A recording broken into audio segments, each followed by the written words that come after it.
and gentlemen, welcome to episode 65 of Two Dudes and Some Bullshit. Man, 7:06 p.m. Eastern Standard Time, Monday, April 13th, 2020. We're watching Insidious tonight, the original Insidious. Tony Michael's in Atlanta, I'm in Toronto. Ladies and gentlemen, we are live! Woo! Yes, it's great to see people rolling on in. Love that music, folks. It is it's classic 80s porno music. Yeah. I don't think it sounds like that. I think it sounds more like a I don't know, like a Stranger Things montage. Hey, you know what? We got to build this thing to take on the creature. We got to build this thing to take on the creature. So all of a sudden you hear, yeah, you're right. We need to do that. And they're putting things together and shit. Like that, yeah, you're right. It does have that like little bit of. It does, and they're like, "Come on, Mike, come on! I got it! Yeah. Speaking of that, I wonder with the delay in productions, what this is going to do for season 4, because these kids are not getting any younger. No, they're not. They're not, and I would imagine that. I mean, if it like because everything here is shut down for production. They can't film in Georgia right now. Yeah, so it's the same here. I mean, if the depending on how long it goes, I mean, let's hypothetically say they had to push it to this time next year. They would probably, I would say they would probably just, if it was supposed to take place in the summer of 87 or something, then you'd just put it like summer of 88 They'd almost have to, or something like that. They're getting close to these kids being in college. You'd almost have to go freshman year in college for them, because they're not going to be believable as high school kids. Yeah, I don't think we're quite there yet, but I get what you're saying, though. I get what you're saying. Yeah, like you're there, and that's not going to work. Like Stranger Things isn't a college show. No, you know what I mean? Like the whole crux of the show is it's about childhood innocence and imagination, and once you get to the end of your teenage years, it's the end of an era, folks, and you know, it's kind of it. Mud Nelson supporting the channel with a big super chat. Thank you so much, Mud. Really appreciate you supporting the channel on that level. It keeps these shows going, man. It keeps these shows going, and really appreciate that very much. Thank you so much, buddy. Hey, so tonight, Tony Michael and I are watching Insidious. This is one of my favorite horror movies of not just the last decade, but probably the last 2 decades. The original Insidious. Yeah. How do you feel about it? Full disclosure. Uh-oh. I saw it once in 2011, and the last time I saw it was in 2013. Okay, well, this is great. I haven't seen this movie in almost a decade, 7 years. That's okay. My knowledge on this is not. Here's what I do know. My boy Patrick Wilson, who plays Ed Warren in The Conjuring, which I actually, in looking at it, before we connected here, I was like, oh, James Wan, that's how he got, okay, because he did this 1 year before The Conjuring, because he did The Conjuring immediately right after this. Yes, he did. Now, this movie was, if you go to IMDb, you'll see that it says 2010. It was released, it made its debut at the Toronto International Film Festival, I believe, in 2010, which is in September. I think that's where it was anyway. But it wasn't released. I was basing it on iTunes release of 2011. That's what it says on there. Right. And then the wide release was 2011, because I saw it in the theater, I think in April of 2011 or something like that. So this is James Wan doing what James Wan does. Now, I didn't mind the sequel. I thought the sequel was all right. It's James Wan again, but I thought it wasn't quite as good as the first one. And then of course the third one was Lee Winnell, and I it was fine. But I mean, the first Conjuring is like the first Insidious is like the first Conjuring, where it's just like it's just mint. Like it's just really well done. This was a very low budget film. Insidious, I think it was like $1.05, something like that. $1.5 million is what I mean. And it grossed an enormous amount of cash relative to its budget, and it was very successful. And it was very much, I don't want to say necessarily theater of the mind per se, but it was very much the dark corners, suspense, slow burn. What Wan was doing with The Conjuring is what Insidious is. And I really had no interest in seeing I found it funny that what they did is they took what's her name now? I'm blanking on her. The psychic woman, the teacher from A Nightmare on Elm Street. Why am I blanking on her? Lynn Shay. Lynn Shay. Yeah. She what's her name? Wife or sister or something? Bob Shay's sister. Bob Shay's. Yeah, exactly. She was she's has a role in this movie, very much like the Tangina sort of role in Poltergeist. But what's interesting is that I don't find that watching this movie, I'm particularly emotionally attached to her. I think she's kind of a cool character, but you're definitely attached to the family. And I think the same can be said with the second one. By the time you get to the third one, and then of course the fourth one, like we're going on, like it's really all about her. Like the series really took a shift away from, I forgot the name of the family now, but away from the family completely. And then they're going back in time and doing prequels and this shit. And I'm just like, nah, you lose me. So you're saying now Patrick Wilson's only in the first two? He's not in any of them afterwards? Correct. He's in the first two.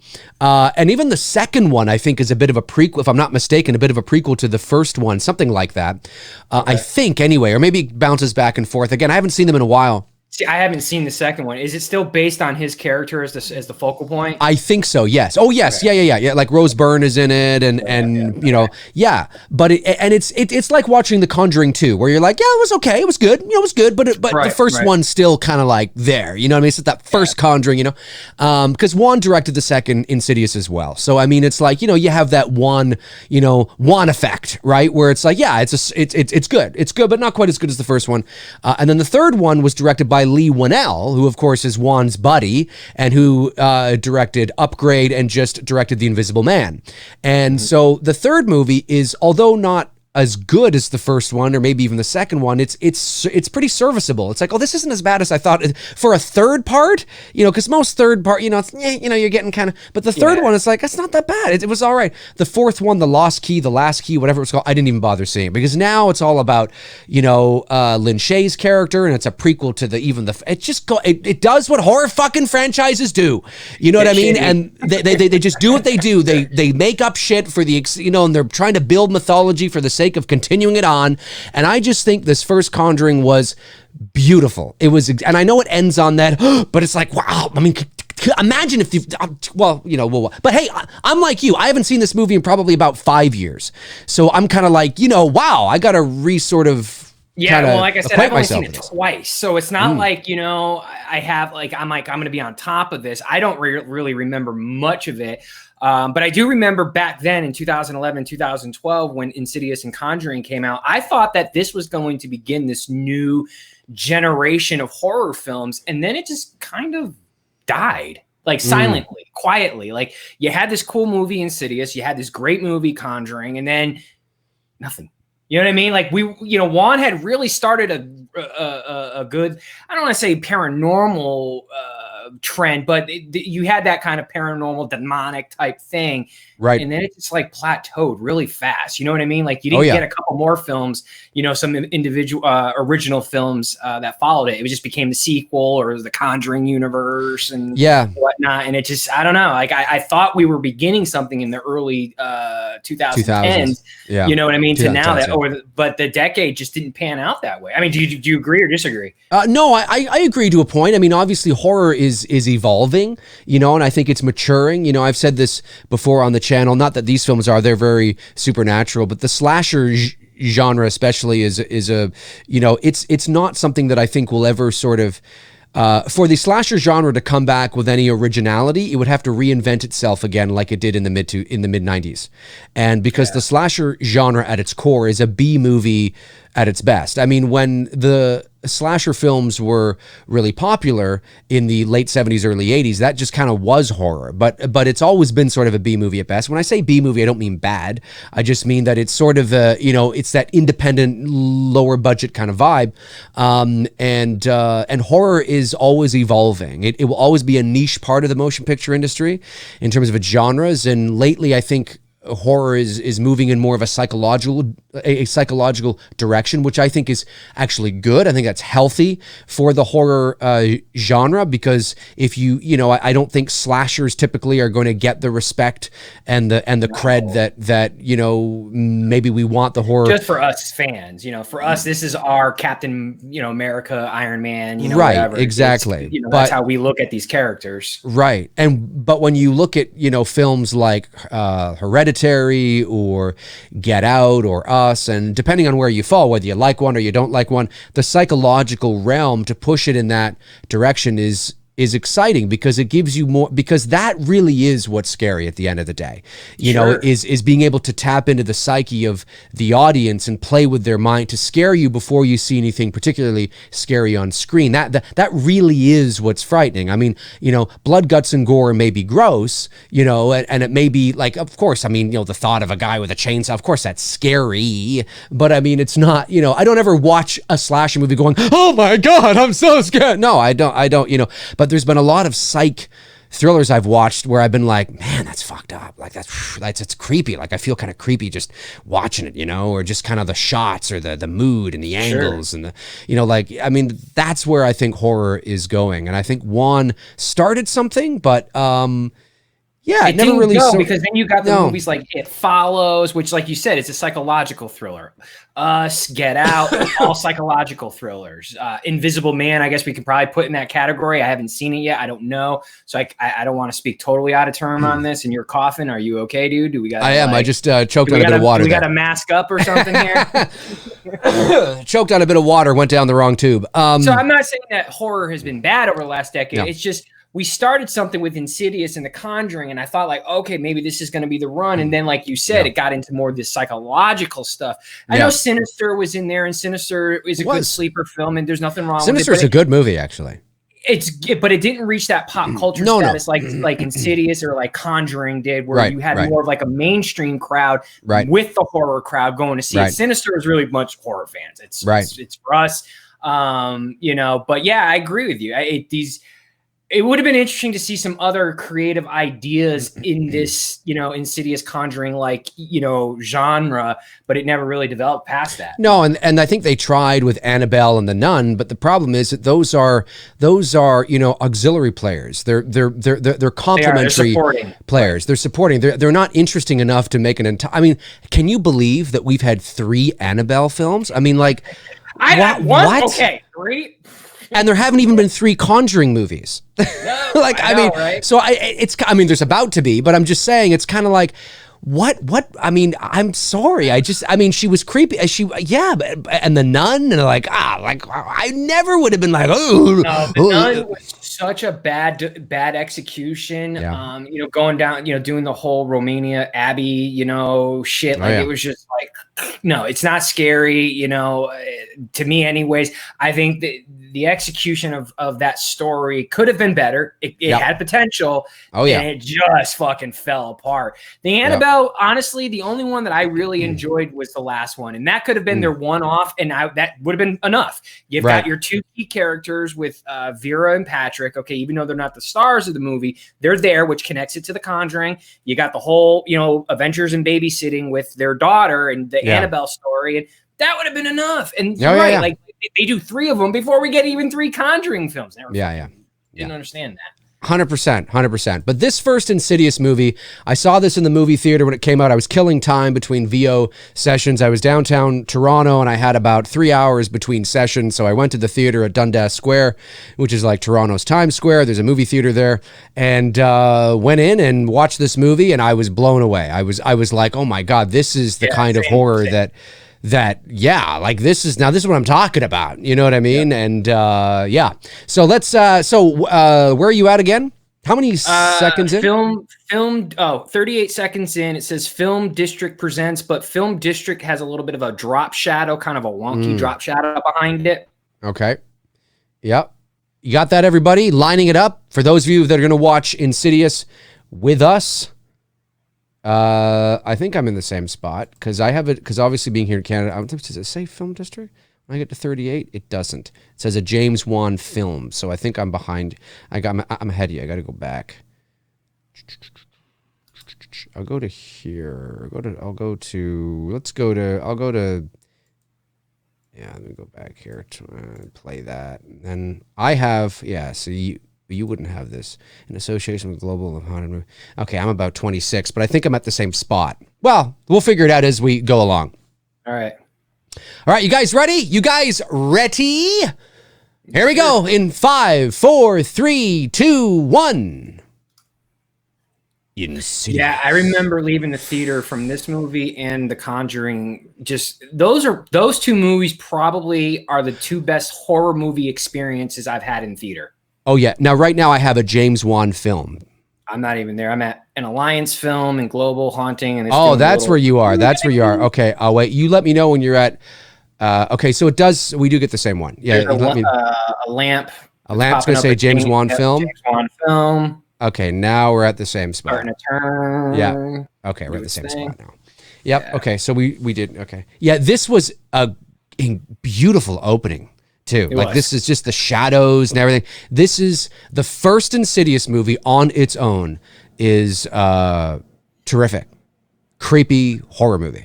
One of the best of the last. That looks like the kid who plays Heather Langenkamp's son. Oh yeah, that's right. It does. It looks like Dylan, the kid who plays Dylan. Miko? A little bit. Yeah, Miko.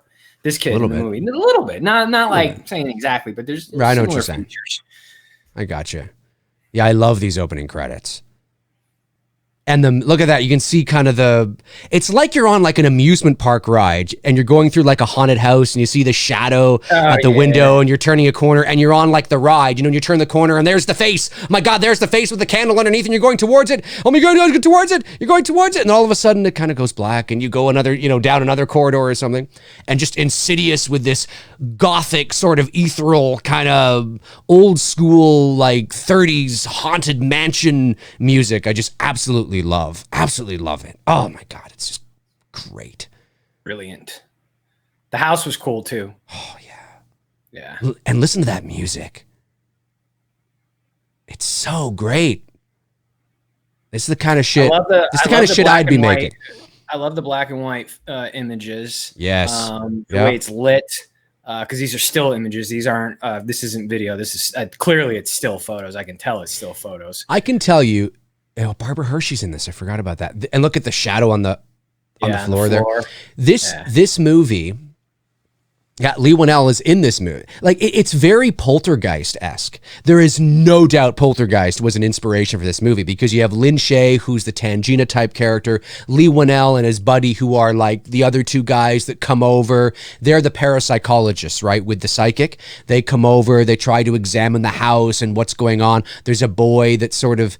I don't know if he's gone missing per se, but he's not actually physically gone. He's just, I think he's in a coma, right? Or something like that. And, he's in the further, and they got to go to another dimension. It was, it was like a more modern, it was a modernized, almost, like totally inspired by Poltergeist. And it's good. A very good movie, Insidious is. And it's amazing how he does two demonic haunting type movies with Insidious and The Conjuring, but neither one of them have any of the same beats. They're totally two different types of films. Yes. From what I remember on Insidious. Now, my memory of it isn't as like The Conjuring, because I watch that shit all the time. Yeah. But from what I remember of this, it's like two different types of movie, but in the same type of genre, and which is great. That's what made Wan so brilliant when he made these two films. Yeah. And this was one of the movies, not the only one, but one of the movies early on that really started to put Blumhouse on the map, in terms of Jason Blum. Was this I thought Paranormal Activity was his first big one. Oh, it was. But yeah. Jason Blum, but this was Blum was a producer on this film. Okay. I like her as an actress. I like Rose Byrne too. Funny in Spy. No. I liked her in Spy. Bridesmaids. No, Bridesmaids was fun. The Seth Rogen film. The Neighbors. Oh, Neighbors. Right. I love that. The first one was funny as shit. Right. And she was funny in that. Yeah, she's great. She's always fun to have. I liked her in that 2005 film Wicker Park. She was in Wicker Oh, with Park. Nicolas Cage, right? No, that's the Wicker Man in Wicker Park with Matthew Lillard and Okay, I what's his haven't seen face? that. What's his face with fucking John from H2O. What's his name again? Oh, Josh Hartnett. Josh Hartnett, Matthew Lillard. Wicker Park, 2005. Great movie if you guys haven't seen it. It's a little bit of a psychological thriller. Check it out. That out. Yeah. Wicker Park. Love the camera movement here too and everything. It's very subtle. It's not too busy. You know, it's not. It's nice. I like that we can see. I like the lens that they were using there, so we can see the entire space. We really get a nice sense that obviously they've just moved in. I like the pajamas she's wearing. She looks cozy. I believe that's totally her pajamas. Love the Photoshop job. I highly doubt they got. Well, maybe they did. Maybe they did. Dude, just throw on a suit and maybe they did, and maybe they did, and maybe they did. Yeah, they may have. They may have. They're wearing the same pajamas. It looks like. This was before the onesie era. Oh, the onesie. Yeah. Grown ass adults wearing fucking onesies, man. I never understood that shit. H.E. Pennypacker says, I like the creepiness in Insidious, but the story gets so over the top and stupid with the other world or whatever it's called. I actually really like it. It's called The Further, and I actually liked where they went with it. I thought it was very creepy. I don't think it was any more sensational than where they went with The Conjuring. The Conjuring didn't go to another world, but it got really sort of sensational at the end too. Yeah. That's just the payoff, right? I mean, that's a payoff, but it's a demonic film. So ideally, I understand. And we live in the 21st century, and naturally, there's going to be some moment where you might want to show a little bit. And that was the decision they made. It didn't really bother me, though. I found the world interesting. I think that's what it was, is that when they got into The Further and they started to see that weird smiling family that's just sitting on the couch, and they start seeing all these creepy things, and it was an interesting world. And I love the way they set it up with the red door and just the fog, and they're in like a world, like this void, this black sort of limbo abyss where they can't see anything and they're just walking around. I like that. I found it interesting. It was an interesting take rather than creating like something we can see necessarily. There's definitely one gets you as an audience member to use your imagination a lot, which is nice. Man, who's ever doing the Steadicam work on this is doing phenomenal, because you're not seeing too much rolling shutter, and he's moving around pretty quickly. Rolling shutter, for those who don't know, is basically, it's just your shutter starts to roll and it like just starts shaking, and it looks really wonky when you're moving fast on a Steadicam shot. Whatever they're using here, I'd be curious to know, because he's doing it's very smooth. Yeah. Now I'm sure a little stabilization in post, helped out as well too, but that I can usually pick up on, and I'm not picking up any on that much stabilization. It looks pretty organic in post, and I like their angle perspective that they're shooting here too. What's great about this, I'm like watching this for the first time, because I haven't seen this in so long. What's great about this too is that, and of course Juan's not the only one that does this, but he's good at doing it, and is one of the techniques to allow us as an audience to become attached to the characters. These are our main protagonists. We're introduced to them. This is the family we're going to be following. Like effect where the books fall? I think the books do fall, yeah. Okay. But we don't see them fall. She just notices that they were off because she put them there. But what I like about this is that we are seeing the family, the characters we're introduced to. Poltergeist was very much the same way. We're introduced to the family doing everyday, ordinary things that we as an audience can identify with. So we eat cereal. We get up in the morning to do this kind of thing. We're not rushing through this process. We're seeing the kids, arguing with each other or, throwing something. It feels like we can connect. We can identify with these people, and that's to help establish who they are, but also to help the audience become attached to them. We can identify with them and care about them to some degree. Super chat from Dylan Holme. Interesting choice of cinematography here. I like it. He says the Insidious theme song is very underrated and unsettling. Love you guys. Would enjoy the shining commentary by you guys towards the fall. Towards the fall. Yeah, the theme song is. I wouldn't call it a theme, but I know what you mean. I know what you mean. I know what you mean. It's creepy. It's cool. Great music. See, again, there's nothing particularly creepy happening here. She's walking out. She's looking around. She picks up her baby. There's no music, just the environment. She's looking around. And that's one thing that I love about people who are able to master this, is create a sense of atmosphere and uneasiness when nothing particularly uneasy or scary is happening on screen. Just an overall sense of eeriness. And I like that. And they do that well in this movie. They do it well in The Conjuring too. Oh, absolutely. And sometimes that can be, sometimes you have to know when to implement music and when not to implement music. Sometimes silence and just the environment, walking up the stairs, a clock ticking in the background, can be sometimes even more effective. Which is why I always say the first thing you need to do when you're doing your post-production and sound design work on your film, get the atmosphere down first, because if you throw music on there, it can really fuck up your editing process. But when you have the atmosphere there, whether it's like you just said, the clock ticking in the background, or it's outside and it's crickets at night, from there, you can decide as a creator, do I want to add the music or do I just want to keep it the ambient sound? That's right. That's right. So, Yep. No, you're absolutely correct. at least that's how I usually approach my filmmaking. Oh, for sure. You never put a picture lock in and then just suddenly add music before your sound design. Because in many cases, your sound design and music have to be mixed against each other.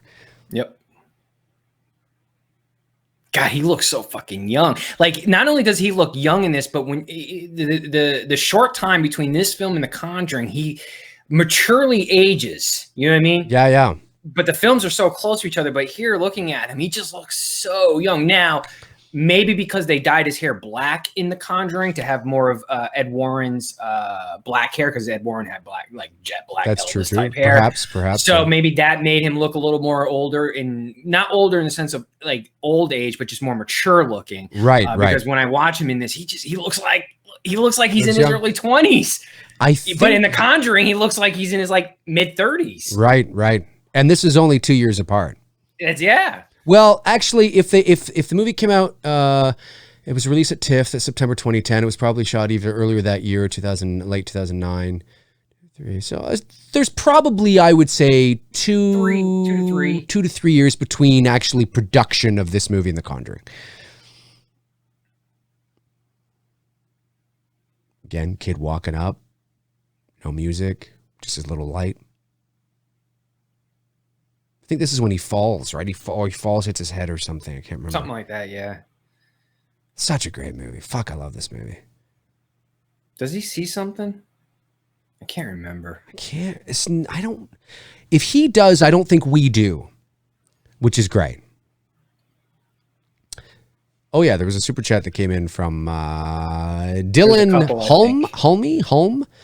The Insidious. Oh no, I already read that one. Thank you, buddy. Really appreciate you supporting that. Song Fan sends in a super chat. Thank you very much, buddy. Says James Wan earned his respect from me with Insidious. He earned his respect from me with Saw. That's the very first Saw. The very first Saw. Yeah.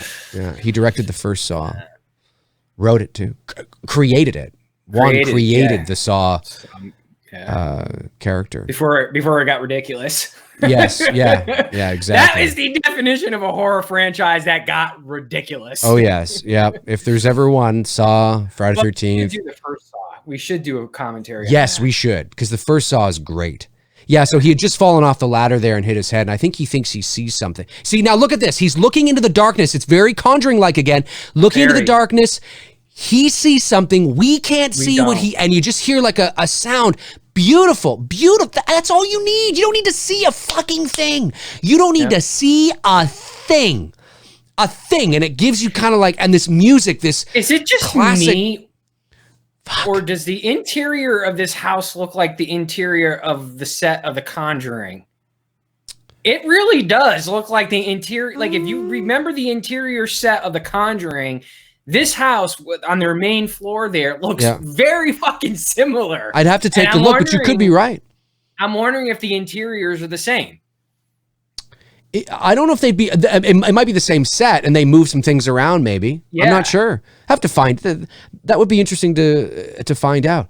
But what a great thing again. I mean, that there was pure theater of the mind. I mean, that was just like, just the camera that's slow tracking in on the dark corner. You hear something and then a scream and you come upstairs and there's nothing there, and it's great. He's great at the slow burn. I hope Juan does more horror. I hope he does. And look, everybody will eventually have a misstep somewhere, but in the horror movies that he's done, like I said, even Conjuring 2 and Insidious 2, although they're not as good as the first installments, they're acceptable. Well, dude, you know how it is as a creator. When you create a video, some videos hit with an audience, some videos don't. It's the same way with my photos. Some photos rock and everyone loves it, and some just don't. The way it is. That's the way it is with creating shit. You're not always going to hit a home run. As much as you try, you want to hit a home run. Right. It's not always going to happen. That's it. And again, that's the second time we've seen this character, Patrick Wilson, brushing his teeth.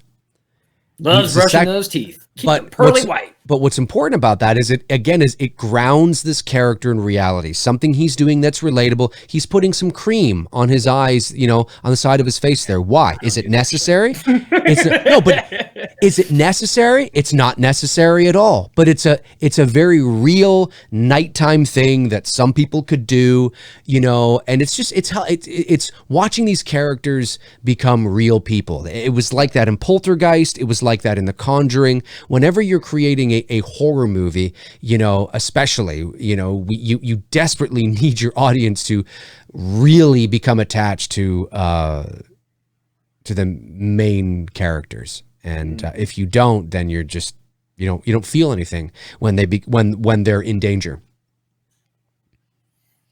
Todd Fayer sends in a generous super chat. Thank you very much, Todd. Says, hey, Dave, since you are from the Toronto area, I'm curious why the Buffalo Sabres is your favorite hockey team. Sabres have been my favorite hockey team for about 35 years. Since Tom Barrasso. Sacrilegious to be against the Leafs up there, though? Well, but see, here's the thing. I don't hate the Toronto Maple Leafs. I root for the Leafs. It's just when they play the Sabres, I hope they die a miserable death. But I've been a Sabres fan since I was like 5. So I don't really know why. Just, how you're a kid and you glom on. But when I was a boy, we lived in the Toronto area here. But ironically enough, I was a Sabres fan. My brother Neil was a Montreal Canadiens fan, and my brother Bob was a Philadelphia Flyers fan. So nobody was a Leafs fan, even though we lived in Toronto. So it's kind of funny. I think my sister Jill is a Leafs fan, though. She's a Leafs fan. Yeah. I get it. I mean, I was a Whalers fan when I was a kid. I'm from Hartford, so when they left, that was it for me with hockey. I tried rooting for teams, but I just couldn't. Oh man, this is just, look at this slow tracking shot at the window. You think you see anything out there? I don't see anything. Just the foliage moving, the music, and then we just fade to black. Look at that. Brilliant shit. Nothing happened. Nothing happened. It just, again, getting into your psyche, tapping into that, like, what the fuck, right? Building that. Juan does that all. Watch The Conjuring. He does it all through The Conjuring. He's great at that kind of stuff. I love that. And now we're back to seeing the family doing everyday fucking shit again. This is so, it's so calculated. It's so great. It's so smart. We're spending far more time. Where are we? We are like, nearly 20 minutes into the movie and nothing's happened. And when I say nothing's happened, I don't mean that in a bad way. I mean that again, well, of course, now something is about to happen here because he's with the, he doesn't wake up, but I just mean in terms of the real sensationalism. It's great.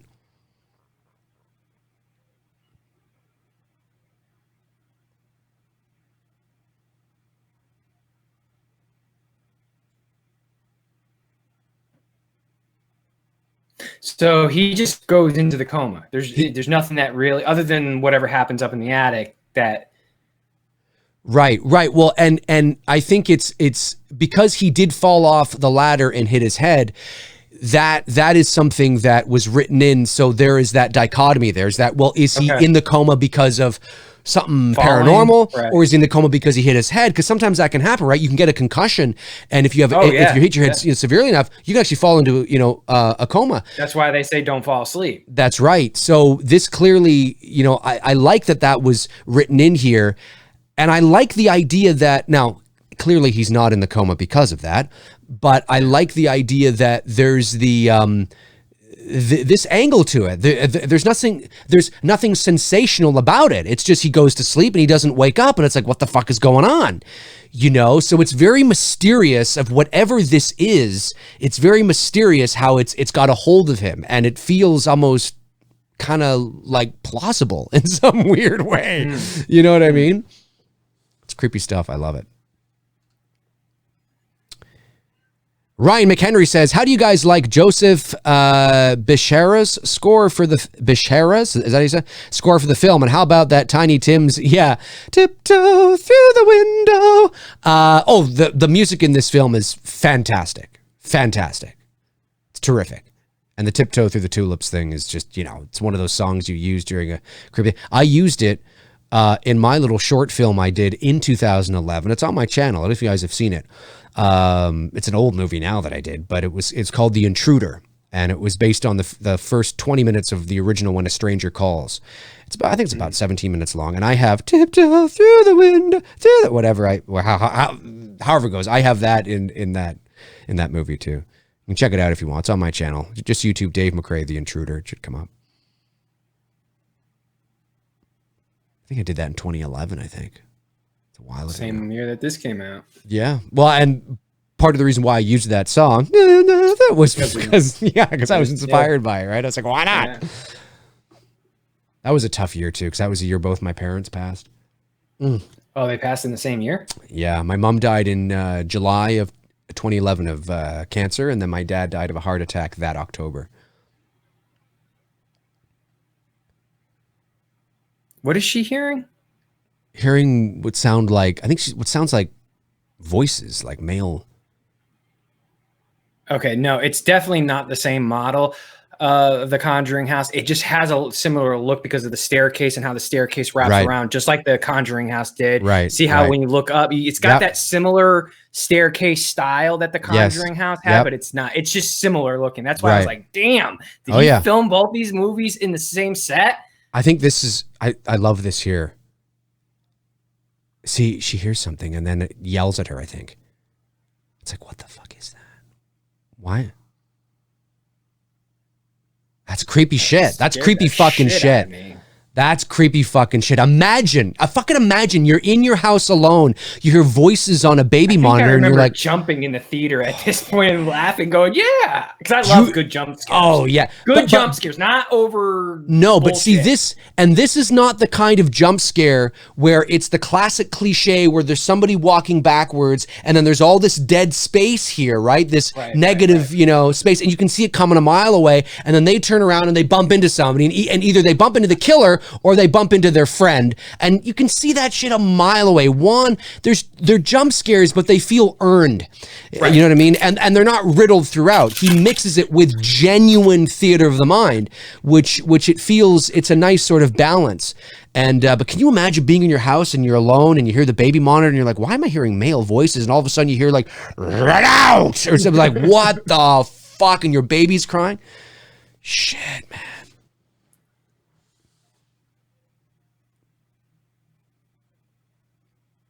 Do you remember the scene in The Conjuring? In this movie here? No. No, dude, a lot of this is like watching it for the first time. Okay. Do you remember the scene when the baby's crying? It's at night. They go upstairs and there's like that demon behind the curtain of the crib.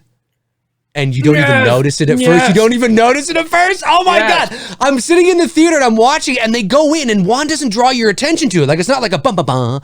He does eventually, but you go in and they pick up and it's there. And then all of a sudden it's like, what the fuck? Oh my God. It was so great. So great. I loved this movie when I walked out of the theater. It was hard for me to even go to my VO session. I was like, fuck, I just want to go home and just kind of bask in it. But I was being paid well, so I had to go to my VO session. But I was telling everybody about it when I was there. I was like, you guys got to check out the Insidious. I forgot who I saw this with. Yeah, I was alone. I was by myself. I saw this with a couple of friends of mine. I think I saw it with Devin. Yeah, Devin and his ex. His ex at the time. Yeah, were you living in Atlanta, or were you back home? I was I was back in Connecticut just for a very brief time before I came back to Georgia. I was only up there for like 2 years. And that was during the 2 years that I was up there, because that was right around when my cousin died. My cousin died in September of 2011. Oh wow, it was a rough year for both of us. Jesus. Yeah. And then like 3 days later, my grandfather died. After my cousin. God. Yeah. Well, 2011 can fuck off. Let's just say that. Yeah. Holy Losing my Jesus. cousin was the hardest, because we grew up together. We were like brothers. We were extremely close. That was a tough loss. Although I did meet my girlfriend in 2011, so there you go. That's a good thing. That's a good thing. This is great. Who's watching along with us, or just watching us watch the movie and living vicariously through our reactions and orgasmic moments of joy? You know what I watched last night that I hadn't watched in a while, and I had fun watching it? What's that? Good Will Hunting. Oh yeah, Such a good 97, I movie. think. Yeah, it's a Oh good my movie. God, yeah. It's so cool to go back. I'm like, yeah, I remember 97 being like that. That's 97, baby. 97. Rest in peace, Robin Do you Williams. like apples? Everyone's saying, just got here. I am right there with you. I'm watching with you. Awesome. Awesome. Dylan Hull. Now, is it Holm or Hulme? Holm? Am I saying that right? Just at me and just say if whether I'm right or wrong, or break it down phonetically for me. The baby monitor scene is the creepiest scene, in my opinion. It's a creepy scene. It's a creepy scene. Not the creepiest for me, but I get you, buddy. Man. Oh, I love this. He goes down. I think the door's open, right? Or something? I think the door's open. Look at this camera work. Just coming down like that. Beautiful. From the light into the dark. Then he turns on the light. Oh, no, right. There was a knock. Oh, man. This movie just makes me want the virus to be over so I can get down with It's Me, Billy. I just fucking... I'm just like, come on! Come on! Enough of this shit! Let's go!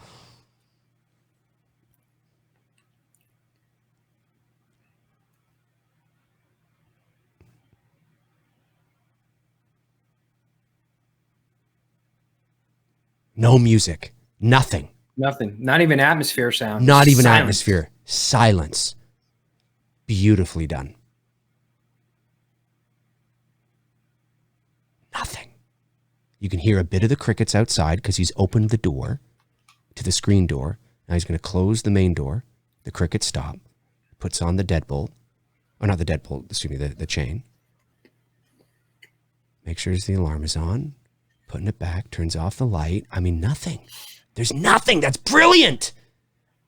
The suspense that creates is brilliant. Is this Forgot how much I love this. I think it is. Yeah. It is. Look at that. Yeah, it is. Oh my God, that's creepy as fuck. There was that delay. It's that delay, right? She goes into the room and Juan allows for a moment for the audience to see it. He allows like 1,000, 2 1,000, then boom. He doesn't. Yes, I don't think my eye caught it the first time either until like a second into it. I'm like, oh, yes. shit. Yeah, same here. I love that. Like, who the fuck was that standing there? I love it. The door's open, wide open. The alarm's going off like as if there was somebody in the house. And now you have to think to yourself, I mean, obviously we know what kind of movie this is, but what I love about this is that one is creating things that are plausible to happen in reality. So this whole thing that's happened here, was there somebody in the house? Was there a burglar in the house? Did somebody break in and was hiding behind there? Because that demon that was behind the baby's curtain, there was nothing sensational about it. There was nothing demonic about it. Sure, it had that kind of weird face, but there was nothing there that could not be remotely explained, rationally, right? That maybe had a reasonable explanation. There was somebody that broke into the house and then they didn't see him. He went down some other way and opened the door and there it is. It's open and the alarm's going off. And I love that. Love that. Playing that balance of, was that just a burglar in here or what? Fucking great shit. God, I forgot how much I haven't seen this movie in like 5 or 6 years. I'm just fucking loving it. Oliver Mercer, I'm watching along with you guys. What horror film surprised you both as you thought originally it wouldn't deliver much? For me, it was The Conjuring. I remember when that was coming out because I'm from Connecticut and really close to Rhode Island where the Perrin farmhouse happened. I'm like, they're making a movie on this shit? Yeah. Like, because I knew what happened. We all knew in the area, like the stories and stuff. And I just couldn't believe that they were going to make a movie about it. And then when I went and saw it, dude, we left the theater, immediately turned around and went back and watched it again right after. Right. I was like, holy fuck, this is such a good movie. Like you're talking about with Insidious. It was just such a good, when I saw Insidious, same thing. It was such a good movie experience. Because again, you got to remember, we didn't get much of this shit growing up. And the 90s was like for horror films, you know what I mean? So when this started to happen, I felt like it was making up for lost times that we're getting some good movies now in theater. Isn't that the Jigsaw guy on the chalkboard back there? I missed it. Wait. Oh yeah, it is. Son of a bitch. Totally is. Easter egg. Easter egg. James Wan. Son of a bitch. Why? Because James Wan created that character. It totally. What's the animatronic thing called? I forget now. It's got a name, right? Yeah, I think it does. Is it Jigsaw? No, awesome. Jigsaw is the guy. Yeah, but that little character. Doll called? It's time to play a game. I know there's a name for it. Billy. Is it Billy? Really? That's funny. Maybe he took inspiration. But okay, and that whole scene a few moments ago with the alarm going off and the door over there was no music. The only music was the musical cue, the stinger for the demon behind the baby curtain. And then once that faded out, there was no music through that whole thing. I mean, it was just not that I remember anyway. I don't think there was. It was great. Fantastic stuff. Fantastic stuff, guys. Super chat comes in from Michael Myers fan 1001. Says, I would watch along with you, but I'm too scared. That's okay, man. You can just live vicariously through us. Just smoke some weed. You'll be good. Yeah, exactly. Yeah, that too. No, do not take my advice. That is bad advice. Don't do that. Because if you get paranoid from smoking, it'll make it 10 times worse. That's true. And weed can cause paranoia. Oh, yeah, it can. Especially the bad kind. Yep. Is there any good kind of paranoia? Or well, no. I guess there kind of could. There could be. I mean, I guess if you're tripping on acid and you're on a good trip, you're on some dude Big Lebowski shit. That's right. Fun. That's right. That's such a good movie. Dylan says it's pronounced Hume. Okay, Hume. So Dylan Hume. Okay, cool. Thanks, buddy. Really appreciate it. Look at that. Oh, what's wrong? There's blood in his bed by his foot. But it's a hand. Ooh, think how creepy that would be. Not only is it a hand, but it's a hand like fucking the size of Michael Jordan's hand. It is. And can you believe that right here, what are we? We're 32 minutes into the movie. And this is sort of the first time that now the characters on screen are we only got an hour left. This thing is cooking. We have an hour left. That's it. An hour and 9 minutes. That's what it says. Oh, yeah. Damn, this thing is cooking fast. It's cooking, man.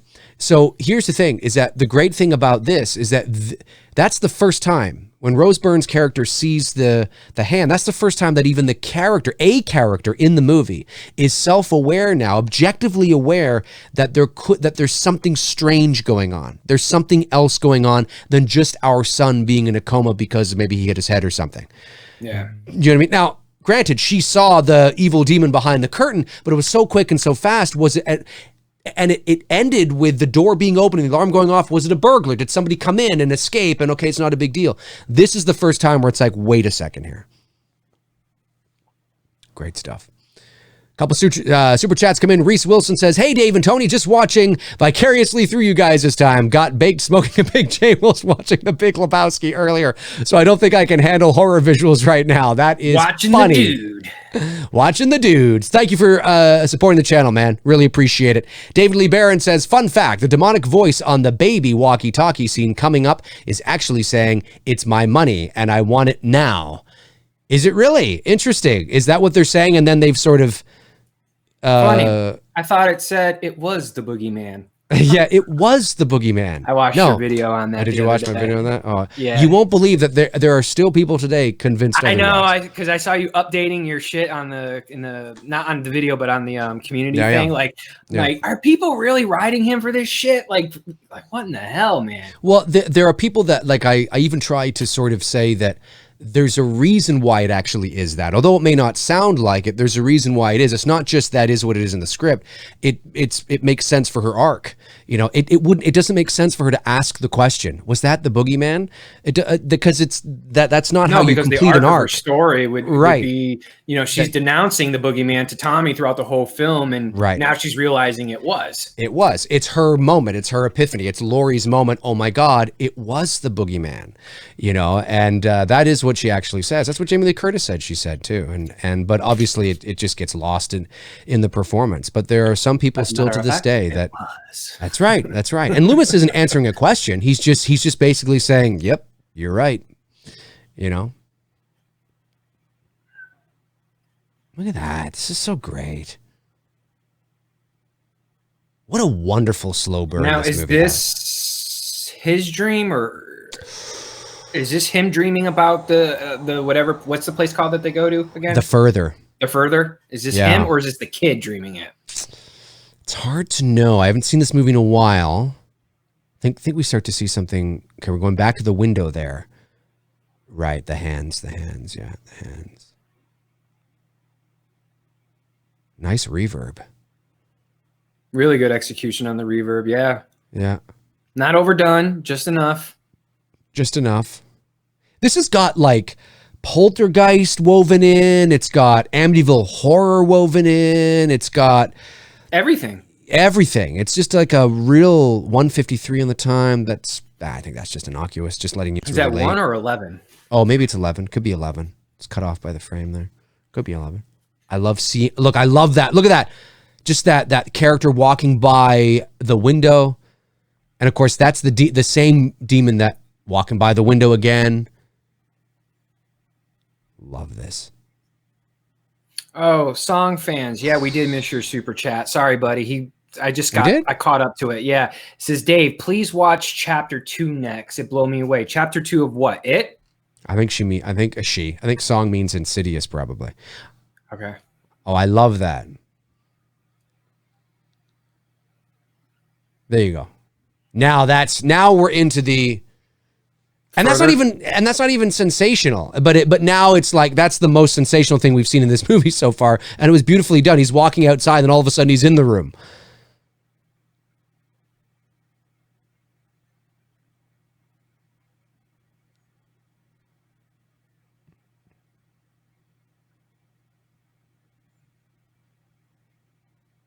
Love the strings and the piano and shit. That's just so great. It's so great. Yeah, I think song fans meant Insidious. I didn't see that one. I got it. You got it? That's what he asked. He was asking for will you do chapter 2 okay. next, please? I don't think we won't do chapter 2, but it might not be next.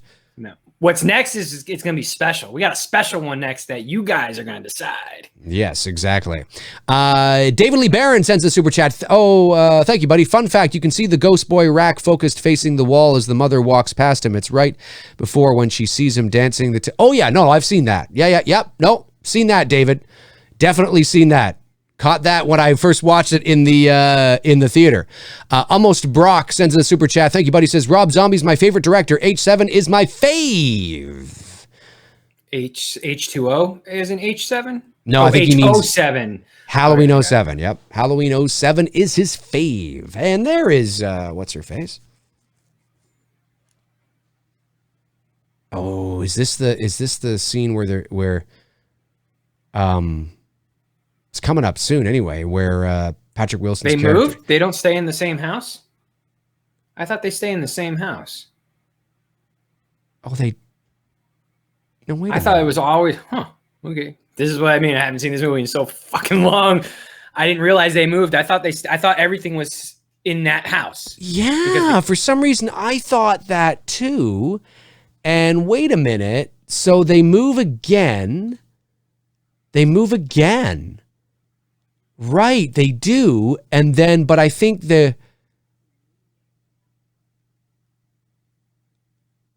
Here we go. Hang on. Before we...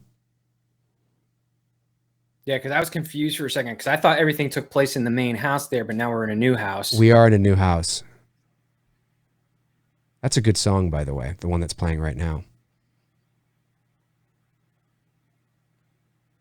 It's letting you know that everything's, everything's kind of fine. That's a good song.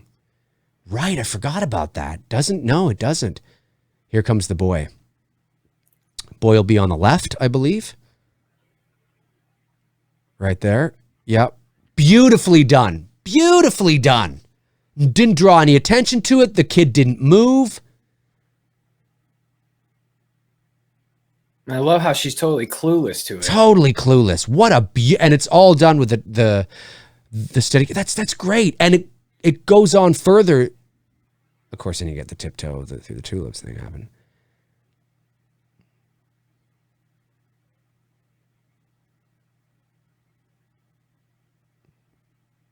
Such a catchy tune. It is. Any song from this era, the early days of recording, is fucking creepy. You can just go through the catalog. Oh yeah, endless music options out there. And then seeing a boy dancing, and then she comes around the corner and looks through and doesn't see him. Beautiful camera work. Great blocking. Great blocking.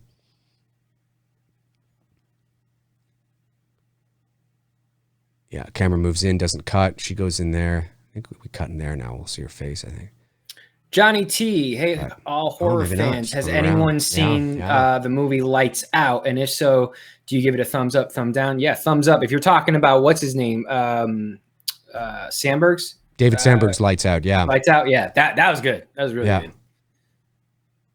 That's so great. Seeing this little boy, it's like, what the fuck? It's not the house that's haunted. That's the subtitle of the movie. It's the family. It's the Again, similar to The Conjuring, like they say, like, you can't leave the house because the entity is gonna stay with you. Yeah, Poltergeist similar. Yep. Yeah, that's right. Poltergeist was similar in that way too. That's right. Yeah, I forgot they changed. I thought the whole thing took place in that house too. Stumped, gobsmacked, as they say. But no, it's not. It doesn't. They're in a new house now. Great house to start in though. And to show that they're actually... That's so great. Let me see here. There were a few super chats. Did you get them? I believe I did, yes. I believe I got them. You guys rock. You guys rock. Song fan sends a super chat, says they made the kids go live with go live with Patrick's mother. Oh, I see. So this is this the, again, sometimes some details get lost on us because Tony and I have the movie in our phones, but we're also doing commentary and answering your questions. Is this supposed to be the mother's house then? This must be the mother's house. So. Maybe that's right. Isn't something on the wall or ceiling in this scene? I can't remember. I love this though. When she moves, she gets the hockey stick. The hockey stick goes over there. Goes over and moves the thing, and just a pair of shoes. Just a pair of fucking shoes. This I remember. But the kid opens the thing and comes out from the other side. Yeah, or right there, yeah. It's a weird looking kid. He's just like, I'm having fun. Fuck? This woman's going to need therapy. Major therapy. Oh, the priest is there. There's the priest. Always got to have the priest in there. Super chat comes in from Dylan. Is it Humey again? I forgot what you said earlier. Hopefully I'll get it right. The demon who walked past the window looks like the Undertaker from WWE. Sort of, a little bit, a lot younger, but yeah. The priest here looks like he could be Carson Daly's brother. Oh, really? I didn't have a good look. That's funny. Oh, here comes the demon over Patrick Wilson's right shoulder. Here it comes. This is so great. Does she see it? Yeah, she sees it. Wilson doesn't. Does the mom see it? I can't remember. It's the Darth Maul demon. It's coming up. This. Oh, that's right. So the Darth Maul demon. This is here the it comes. Movie with Darth Maul demon. That's right. Here it comes. Get ready, folks. It's coming.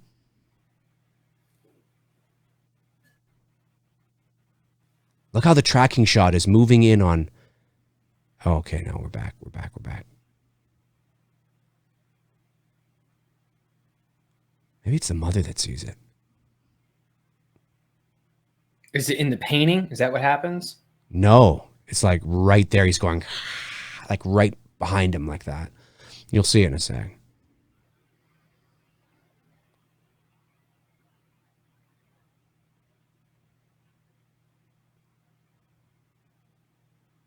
Oh, yeah.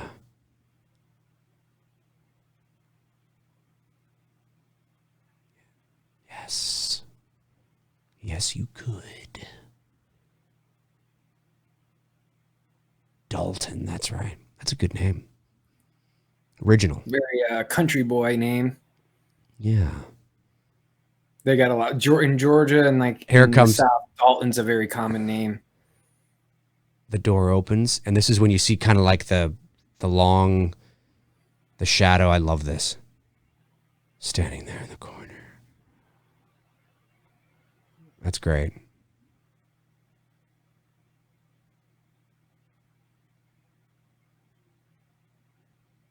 It's a visitor. Yes. The boy. I want the boy. He says that, like that. Here it comes. Here we go. I think it's the mother that sees it.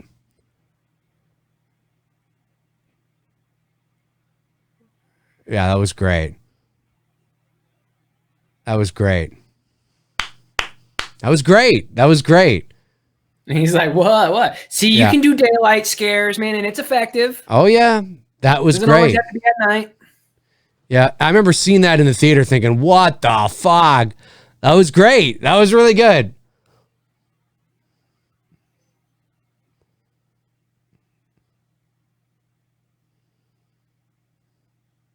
The boy has been... oh, no, there's the boy. He's right there. Yeah, that daylight scare with the demon over the shoulders, it's not the same type of thing, but it's a daylight thing where it kind of like in Poltergeist when you got the chairs all stacked up on top of each other. You know what I mean? It's that moment where it's like, whoa, wait a minute. It's 3 p.m. What the fuck's going on here?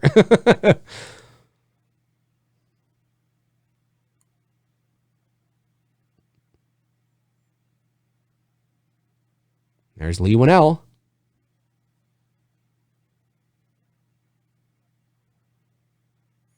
Is this when they kind of spoof on the Ghost Hunters thing? Because the Ghost Hunter thing was starting to take off at the time. Yep. And very Poltergeist-like, right? Shots at it. Yeah. Yeah.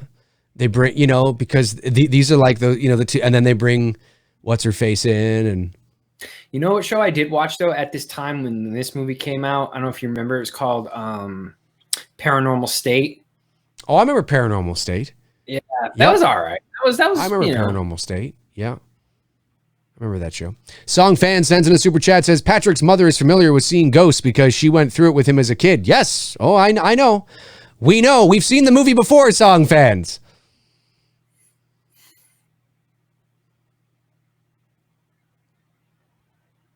And Lynn Shay's character also has a connection from the past. But I just never thought it should have been about her character. I would much rather have followed this family. Although, how long can you follow this family? I get that, but I don't know. That's why you end a story.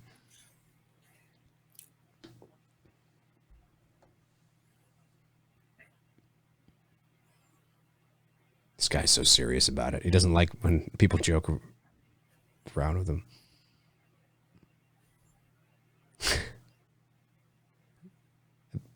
They're dressed like Mormons. If they came to my door dressed like that, I'd think, no, I'm out. I'm out. Sorry. Yeah. Sorry. Brooke Louie is here. Hey, Brooke says, I love Lee Winnell. Yeah, he's in this. I think he's in at least three of the Conjuring, the Insidious movies. Of course, director of Invisible Man and Upgrade.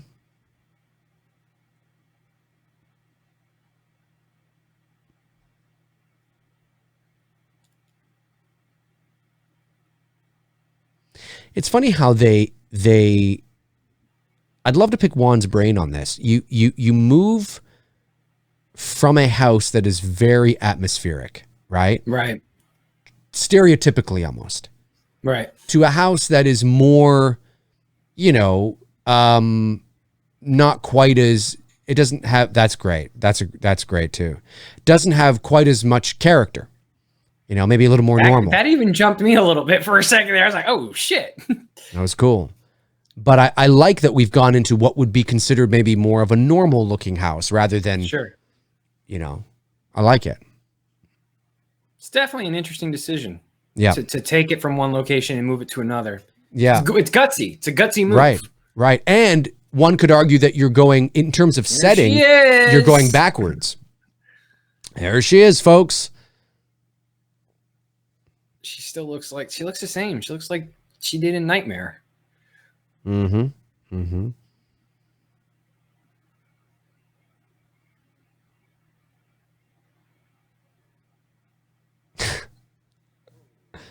Yeah, so she's like the Tangina character in this movie. Yeah. It's great. I love it. Zach Axiola says, Dave, do you think the decision to release the Child's Play remake on the same day as Toy Story 4 affected the box office? Are you guys asking? I'm pretty sure I've answered that question like 80 times. Do I think it affected the box office potential? No, I don't. Because Toy Story 4 and Child's Play, they're counter-programming, and it's not like Child's Play made, it's not like the next weekend it started to make a bit more money. No, people just didn't care enough. Didn't care enough.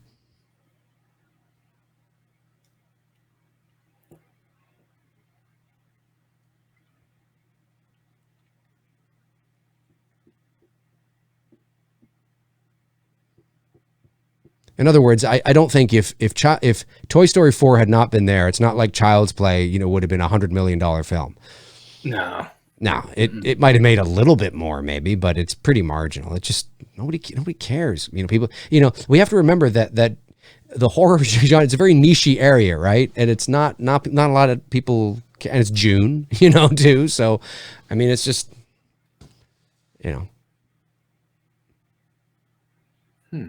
Yeah, you take it from a very sort of house that's got a lot of character, a lot of dark corners and shit like that, and you put it into a normal looking place. I like it. Forgot about that too. Which just goes into the subtitle, which just, reminds you of the subtitle that it isn't the house that's haunted. Does she look up and see something? She does. I don't think we see what she's looking at, though. I love, though, there's just some sound cues there, a little bit of movement.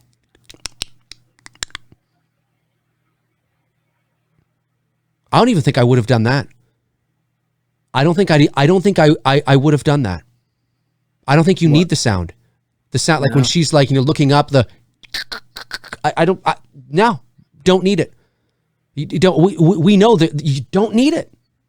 Just let the performance speak. Let us go, what the fuck? How scary would that be, walking into a room and seeing a woman looking up at the ceiling? I mean, you'd be fucking freaked out. You'd be freaked out. You don't need a sound to freak you out. The fact that she's so freaked out by what she apparently sees gets you freaked out. Blackness, yeah. Right, the blackness and everything. So the sound of the, I don't think you need it. I don't need it. I wouldn't have. I would have moved. I mean, it doesn't ruin the scene either way. I'm just saying that's a creative choice that I would have been like, I don't know if we need that. He drew that very fast. That's some great detail for like 38 seconds. Love it. Love it. It's there, but you just can't see him. That's it. That's it. Oh, man. Such a great movie. Such a great movie. Gotta go, guys. Talk to you later. Talk to you later, Frank. Thanks so much, buddy. Frank the Tank. Jason Knight says, I would love to see James Wan craft nightmare scenes for a Nightmare reboot. Ooh. Be interesting. Might be kind of interesting. Lee Winnell hasn't done slasher yet. He's done, he's done this sort of horror. I don't know if he would be interested in doing a slasher movie. The slasher, you gotta get a little bloody and you gotta be a little gratuitous. And I don't know if one fancies himself that kind of a horror director, but I don't know.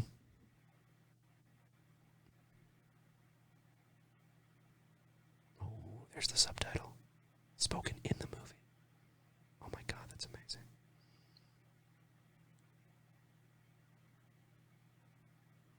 Oh, you will, bitch. You will. Ooh. I remember. You're right, he does look young here. Very young. Yep. This is when he starts to remember? Yes, I think so. Yeah.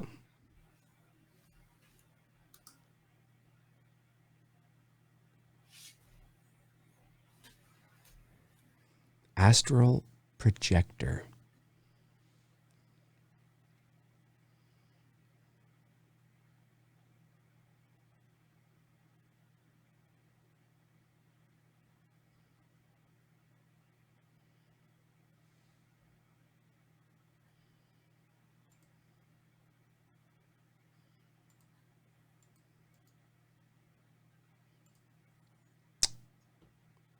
Corey Dean says, I would love to see Juan's take on A Nightmare on Elm Street if they could find a good Freddy. Be interesting. Brooke Louie says, I also heard James Wan and Lee Winnell. Both days they do what terrifies them. I also heard James Wan and Lee Winnell. Both days they do what terrifies them. It works and I love them both. Well, they're films. Oh, yeah. Yes, for sure. Yep. They're extraordinarily talented. Absolutely. Absolutely. Empty vessel.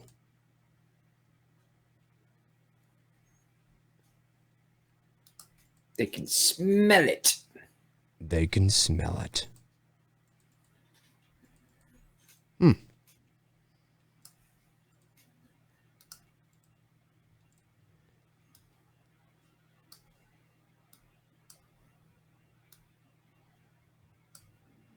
This is like the Tangina scene, you know, in Poltergeist where she's... Ooh, she said the name of the movie in the movie! Woo! I missed it because you were talking. Sorry.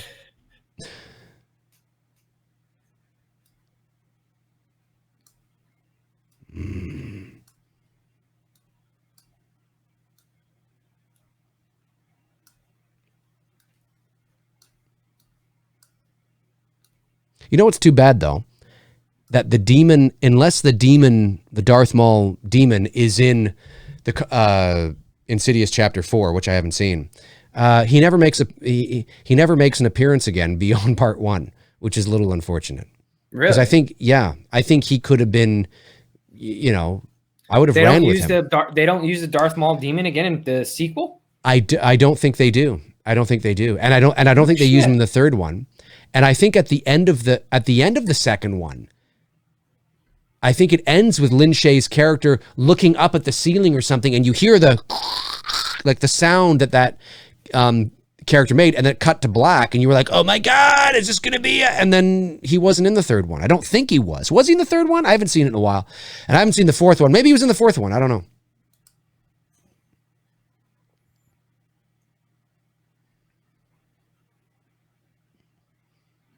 This is Ed Warren's life before he met Lorraine.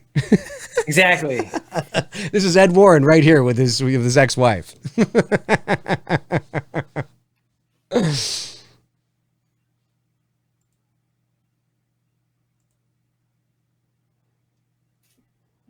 That's so funny.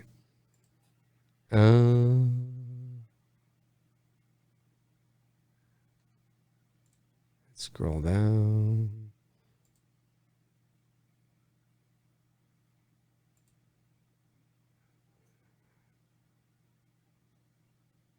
That's so weird.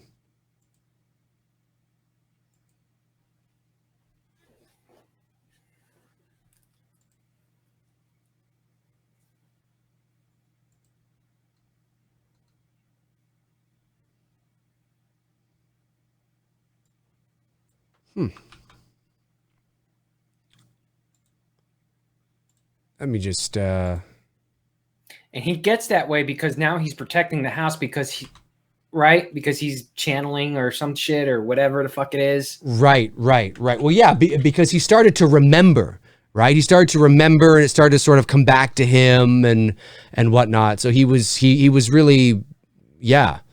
And that's just the tip of the iceberg, really, at the end of the day. Yeah.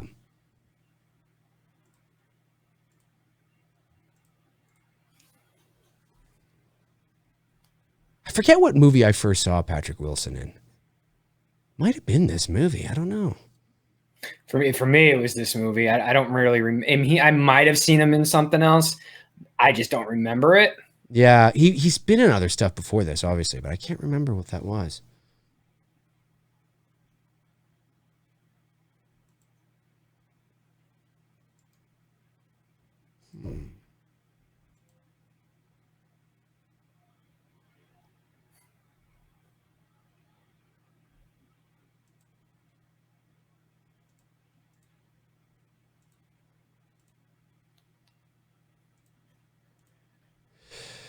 Last night I wanted myself to sleep, then I flew away.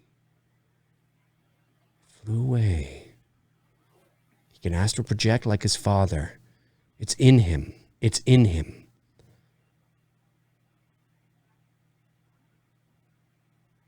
Nice little moment there of something positive that he's remembering about Dalton. Rose Byrne comes in and gets nude. No, I'm just kidding. That doesn't happen.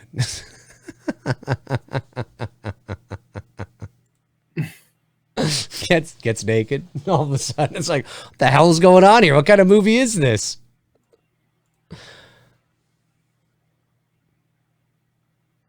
Yeah, I love just how normal that house looks. He loves those sliding shots, man. He does. He does. He loves those slider shots. Yep.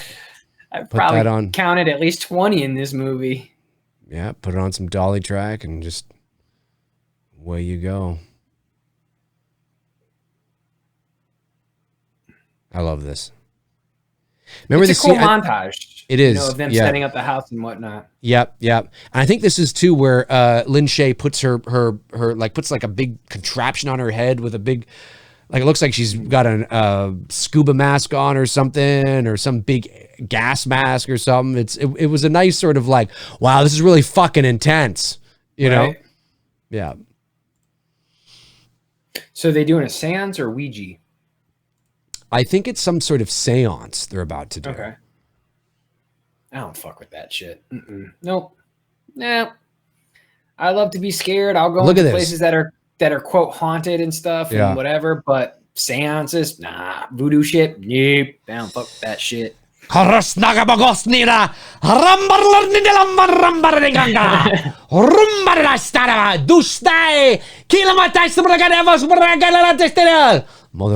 Motherum, Sutherum. God, this looks like it looks so archaic. It looks like something was worn in World War II. Yeah, that's what I mean. It's like, wow. She looks like somebody from World War II. It's crazy stuff.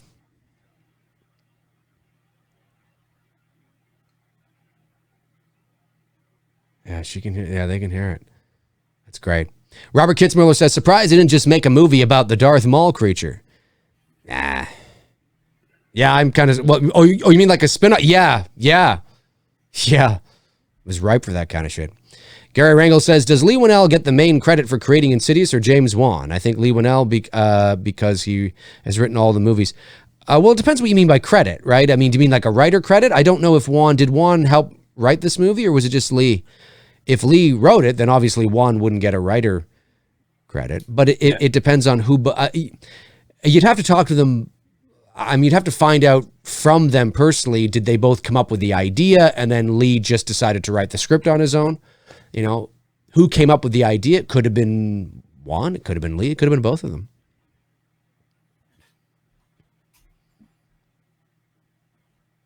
You could have called it Insidious Maul, a Star Wars story. That's right.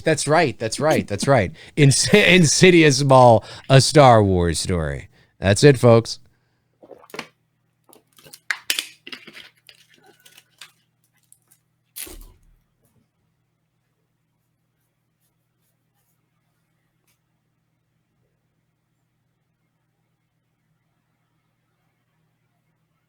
Dalton, why aren't you talking? Is that the kid talking that I can hear? Yeah, it's supposed to be some kind of like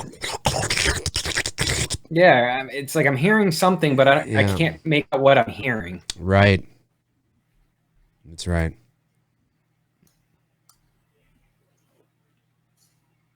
Taking photos. Somebody's there. Wouldn't that be creepy? Jason Nike. I would love to see a Star Wars horror movie. They already made one. It's called The Last Jedi. That's right. and the Star Wars Holiday Special. Yeah, that's the prequel. Oh man, yeah. You know what? It's so bad. It's almost like laughable, watchable. You know what I mean? Because of how bad and corny it is. Mm. Tiptoe through the garden.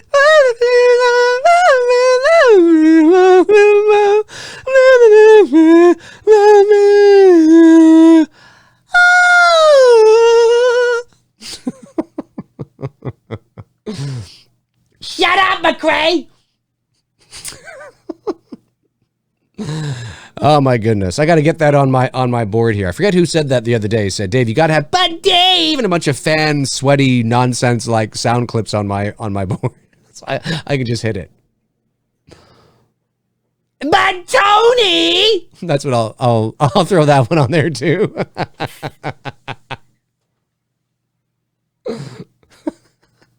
I should get a clip of you, a sound clip of you going, I don't give a shit. I don't give a shit. I don't give a shit. That's great. That's great. Yeah. That is my MO in life. I don't give a shit. I don't give a shit. Yeah. You bitch. And the things are going off. For those of you just joining us, we're about an hour and 6 minutes into the movie here. Insidious, the original Insidious from 2010, 2011 wide release. It premiered at TIFF in 2010. Trying to make out what she's writing. Yeah, something you fucking bitch. I'm sorry, he's writing. Yeah, he's writing like, it's like a ride or something. Fucking look at Lynn Shay. She's having a seizure or something. It's okay, Lynn.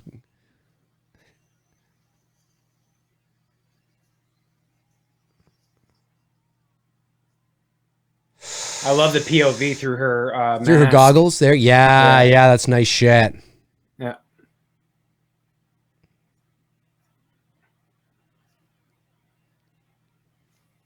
And the flash bulbs were going off, which means that they're picking up something. I forget if we got to see the photos. I think they show them. She flatlines? No, the kid. He flatlines. The kid is, and all of a sudden he's standing right there.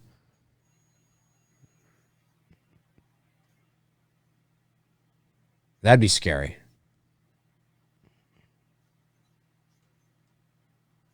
Yes. Look at this mayhem! Mayhem! It's intense shit, folks, if you're watching along with us right now. There's the family.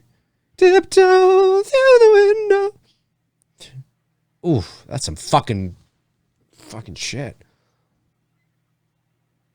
This is fun. This feels earned. You know what I mean? Yeah. Because of how long it's a good payoff. It feels earned. You know, because of the slow burn and the suspense leading up to this through the entire movie, this is a great payoff. And there's nothing overly dramatic about it in terms of sensational. It's not crazy. It's crazy, but it's not crazy. Right. It's more Poltergeist, esque. Right. Which is great. With a modern right. Yes, that's right. That's right. Modern of the time, I should say. That's right. Yeah, you're bang on. Because it's crazy. This movie's almost a decade old. Oh, it is a decade old. 2020. It is. This movie's 10 years old. We're doing an anniversary. It's 10 years. That's what we should have. Yes, we should have. I think it's because the wide release was 2011. Yeah, I think that's probably why. Yeah, I didn't think of that. But yeah, you're right. We keep hitting anniversaries without even realizing we're hitting anniversaries. It's true. That's what Kurt Angle says. Oh, it's true. It's true. It's true. It's true. Dun-dun. He's got the meat on his face. You think he's got meat on his face like that because of Poltergeist? Now, obviously, he's got it on his face that is a Poltergeist callback. Definitely. Yes. Totally cold Poltergeist callback. He's got the cold meat on his face because of to heal a bump or something. But why isn't it ice? Right? It could be anything. No, it's the meat. That's awesome. Oh, I love the hooves and shit. That's like very devil-like. That's fucking, oh. Yeah, because he's like, what do they call it? Like a manotaur or what do they call those things? Half human, half bull or whatever. I think you're right. Something like that. Something like that. A lot of demonic shit with that, too. It was out April 1st, 2011. It was, but it was first released. It was a wide release. Yeah. That was a wide release. It made its premiere, its world premiere. I think its world premiere the previous September at TIFF. 2010. 2010, yeah. So when you go to the IMDb page of Insidious, it actually says 2010, not 2011. But that's why.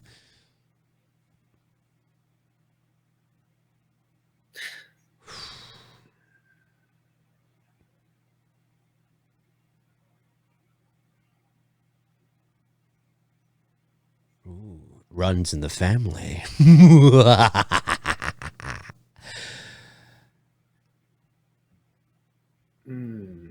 Michael Myers says, have you seen the 1986 film Hitcher with Rutger Hauer? Yes. Not in a long time. I have not in a long time. Is it good? Yeah, it's good. Yeah, rest in peace, Rutger Hauer. Let's check it out. Rutger Hauer, of course, is the villain Chris in Lawson. Blade Runner. This is a stretch, but it's an interesting theory. Do you guys think the Insidious movies are loosely connected to the Halloween movies? Because the further is maybe where the shape came from. Maybe Michael fell asleep, flew away like Dalton, and replaced. I'm gonna have to give you a hard no on that one, but it's a creative thought. It's a creative thought. Yeah. It's a creative thought. It's a creative thought. Hey, listen, there's just as much credence to that as anything else anybody can come up with. True. Maybe. But probably not. Listen, but for some strange reason, I kind of like it better than the Cult of Thorn. I've always said this with regard. Well, first of all, the Cult of Thorns is garbage. But with regards to Michael, I have always just said it's just a dude. He snapped. Even as a young kid, that's it. Something triggered inside his mind that's unexplainable. He shut down, and that's it. That's right. There is an unknown factor there. There is an evil, whatever that is, but we're never going to know what it is. That's supposed to. Well, I mean, you want to know what it is in the sequels. Okay, fine, it's explained. But boy, was that a letdown, right? You know what I mean? And that's why it's like it's supposed to remain anonymous because that's the whole thing. I love these photos and seeing. Is that the creepy bride? Yes, you're seeing these photos. Can you imagine taking a photo of your son and actually seeing this? You'd fucking lose it. You'd lose it. I mean, this isn't just like orbs and shit. This is like there's clearly somebody there reaching for my son. I wonder if that's a character I should invest into, the creepy bride, and do pictures of. I don't know.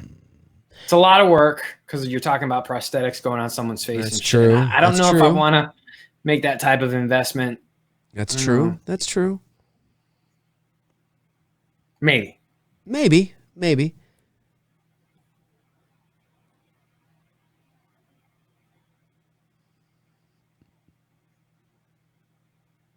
Oh, let you forget as a child. Who is she? A parasite. So is Parasite connected to this? No. Parasite is connected to Insidious. Planes, Trains, and Automobiles is connected to Insidious. No. What? I'm just telling you. Nick Townsend says, Tony and Dave, two dudes enter the dragon sometime. Oh, maybe. Maybe. Could be down a little bit of Bruce Lee.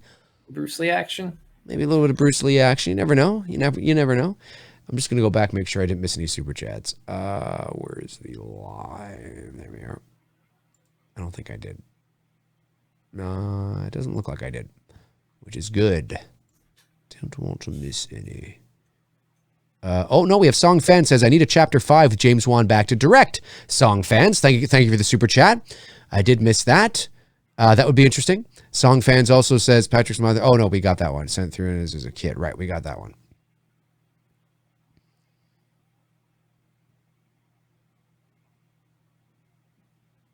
I think that was the last super chat. Okay. Think we're good. Is this when he goes back or this is when he goes to the further to find him? Yes. He attempts to go back to the further to find him here, which is cool. And I got to admit, the further is a pretty cool looking place. Yeah. It's a pretty cool looking place. I actually like what they did here with the further. This is great. Okay, everybody now, close your eyes. Let's all go to the further together. Close your eyes. If I close my eyes, I'll probably go to sleep. Yeah, I know, dude. I'm right there with you. Oh, drained. man. The only thing that keeps me awake sometimes is going, come on. Come on. Hello, Arnold. Come on. Come on. Hello. Yeah. That's what everybody does when they do Arnold. All because of fucking Total Recall. Total Recall, yeah. Love the framing, center frame shot. Oh yeah. Moving in tight. Love Tracking it. shot. On both. On the what's that thing called? The sticking back and forth. Something Not a gnome? metronome. Oh, something gnome. Metronome. Metronome? Is that? I thought it was. They'll get me in the chat room. Is it a metronome chat room? I love that, how he looks back at himself and he realizes he actually is asleep. That's great. He's stepped out of his body, which is great. And Lin Shaye, she sort of turns her head to the right. She knows that he's gone. She knows. Yeah. Yeah. Metronome. Yeah. Yeah. It's great. Great lighting too. That blue lighting, baby. Yeah. Fucking adds a lot to a scene. Now, again, this isn't supposed to be moonlight or anything. It's just sort of the ambient of the further in this particular other realm. But it works here. I love how he's just moving. He's not walking. He's just moving. Yeah, he's not walking. His legs aren't walking. He's just on a... I wonder how... you know what? Maybe they put some dolly track down and they just kind of had him on a doorway dolly and they just sort of...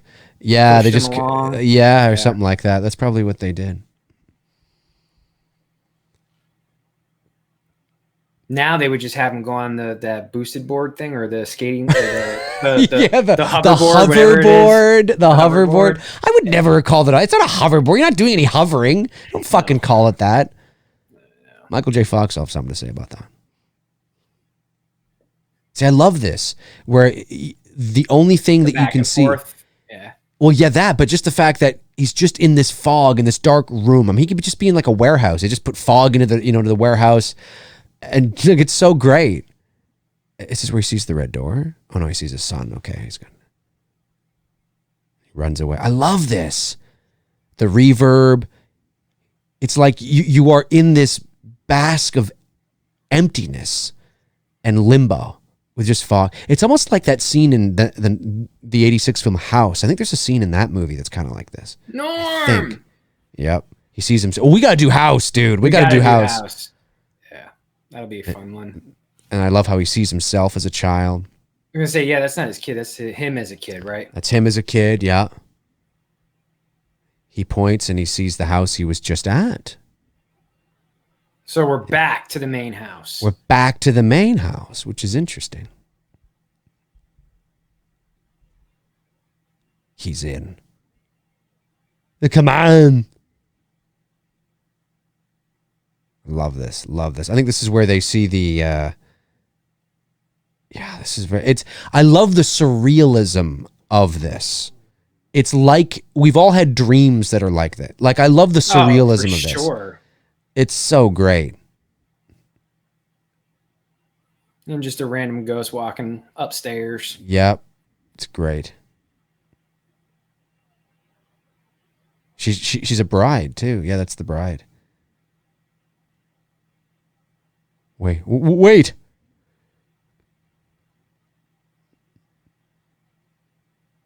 I hear some whimpering. Ya doll? I gotta go get Chuck. Chucky did it.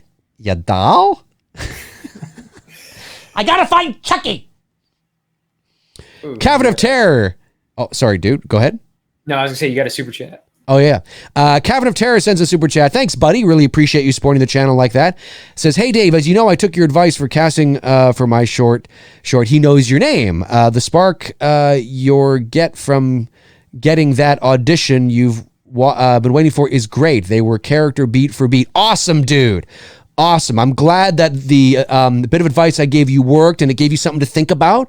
You know what I mean? And that you were able to find sort of the right characters for the roles, man. That's just awesome, dude. It's exciting, isn't it? It's exciting, you know, when you're like, oh, you know, and you kind of figured out. It's great stuff, man. Feels really good. Congratulations on that. Keep it going. Keep it going.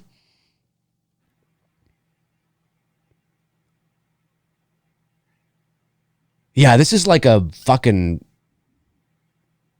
The whistling. Yeah, not quite a Salvador Dali painting, obviously, but there is some surrealism here. Like, sure. This is just like... This is so great. It's like something from the 50s. Mother. And they're just sitting there like... Yep.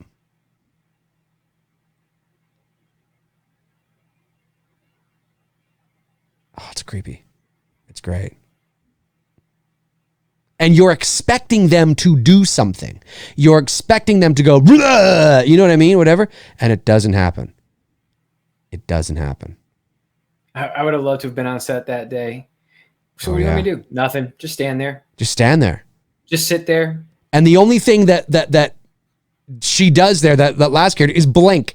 And then the strings go, you know what I mean? And then he starts whistling. And she's just, the daughter's just sitting there smiling. Yep. That's great. That's great. Nuanced, subtle, creepy. Don't need to do shit.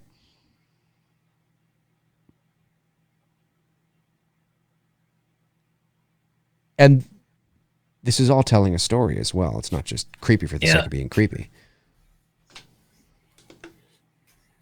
It tells a story. Oh, they did. So what, the daughter kills the parents? I think so. And her sister, it looks like. Okay. If that was her sister, maybe it was her lover. No, I'm just... And then watch the smile of pleasure on her face. Love it. That's creepy. Fucking that Joker-ish, That is fucking creepy. That's like Harley Quinn. That's what fucking Harley Quinn should have looked like. Yeah. That was creepy. I gotta admit. That was... Oh, love it. All of a sudden, they're all right there. That was great. Kind of reminds me of the Batman 89 Joker, when they all like get the smiles on their face. Oh, yes. From the chemicals. That's what it reminded me of. Yeah. And then he turns around, he turns back, and they're all standing right there, kind of smiling at him. Like, oh, so good. Now he's up the attic now, and there's the red door. The red door. The red door. He remembers that his son. Every movie's got a red door. A red Insidious. door. Elm Street. Yeah, that's true. Insidious. Elm Street. Originally a blue door in the first film. That's true. There's that demon that was in the bedroom. The bouncer demon. The bouncer demon. That's right. Like a bouncer demon. That's right. The WWF. The WWF. I just dated myself. The WWE. Excuse me. Demon. He's struggling. You fucking son of a bitch.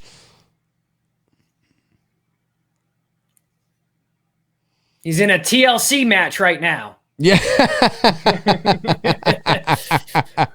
That's right. Jim Ross should be here calling the movie The Carnage. Oh my God, the carnage. The carnage that's going on. How Michaela Snow. Survive that. Jim Ross could sell it, man. Ross. He totally could sell it. Jim Ross could. So could Jesse Ventura. Vince McMahon was a pretty good announcer. Vince too. Was great on the mic. I missed him when he left. I was like, damn, that sucks, because he really was good on the mic. He was really good on the mic. I like him. I like Vince and Jim Ross. JR. Yeah. Those are my two favorite commentators. Michaela Snow says you should watch Batman 89. Oh, we will. We're going to. Yeah, that's right. Envy says it's going to be one hell of a slobber knocker. Yep. Oh, yeah. The Jim Ross was great. McMahon was great when he was behind the mic at ringside. And Jesse Ventura was good, too. My favorite Jim Ross moments are when Stone Cold was coming to save the day. Stone Cold! Stone Cold! He just Stone Cold! Yes, I remember that. I like oh, here we are. He's found his son. He's in the further, but he's found his son. Now you remember, folks, is that this is all in the mind. He's not physically there. Neither is Patrick Wilson's character. So it is in some ways like a dream. Mm-hmm. It's finding each other, like finding each other's through the subconscious almost. Very cool idea. Yeah, he's not literally chained. Bobby Heenan and Gorilla were good too. Yeah, they were. They were. You see him; he's chained up. He's not literally chained. It's metaphoric, right? Metaphorically, right? Exactly. Yeah. Oh, there's that creepy fucking music again. Love that stairwell that goes up there. Again? What's it called again? Tulips? Yeah, Tiptoe Through the Tulips or something. Kind of reminds me of the song from Jeepers Creepers. Oh, yeah. Jeepers Creepers, where'd you get those papers? Yeah, and he's working away in his little workshop, sharpening his claws. Love it. Wow, they really didn't do anything with this character after the first film? Dude, you should fucking do a photo shoot with this character. I know there'd be a little bit because I like that character. I do mind doing that. Yeah. That's just I like the character too. I really like the character too.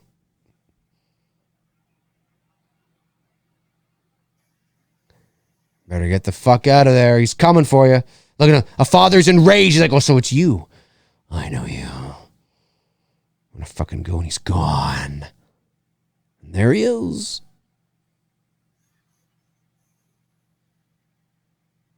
And here come the hooves. The hooves are going to come. And I remember watching the making of this. When you see the hooves on the ground, it's just two crew guys with poles going like that. Yeah, that's great. It's not actually him walking. It would be an expensive shoot if I did that full costume. God, it would. Real pain in the ass to do. It would. Be worth it. It would. Kind of hoping maybe someone already has it out there, then I could just fly and take the pictures. That would be cool. Like a few $1,000s. That would be cool. That's such a great scene, though. Mud Nelson sends another super chat. Thank you, buddy. Really appreciate that. Dave's Stone Cold impression made me laugh out loud at my work the other day, and I looked like a crazy person. You did my Stone Cold? I did? The other day? Probably. Might have. Maybe I did. Maybe Stone Cold. I don't really have a Stone Cold. Oh, I think I just was like, if anybody wants me to give me, or if anybody wants me to kick his ass, give me a hell yeah. Hell yeah. You run in here, you run your crazy mouth. That's how he always talked. It was kind of like that. You're fucking up. That's right. Of course, that's not beer cans, but you know. No, yeah. He was always talking like this. I like Stone Cold, yeah. Oh, he's my top. It's him, Macho Man, and that's about it. Macho Man for me was one of the early days of wrestling, and then the early 90s was tough because the New Generation era, I didn't really get into it, but then when the Attitude Era kicked in and Stone Cold and all that, I was like, fuck. Right. Gotcha. Wow. No. Love all of this. He's having a bit of a seizure there and shit. It's great stuff, man.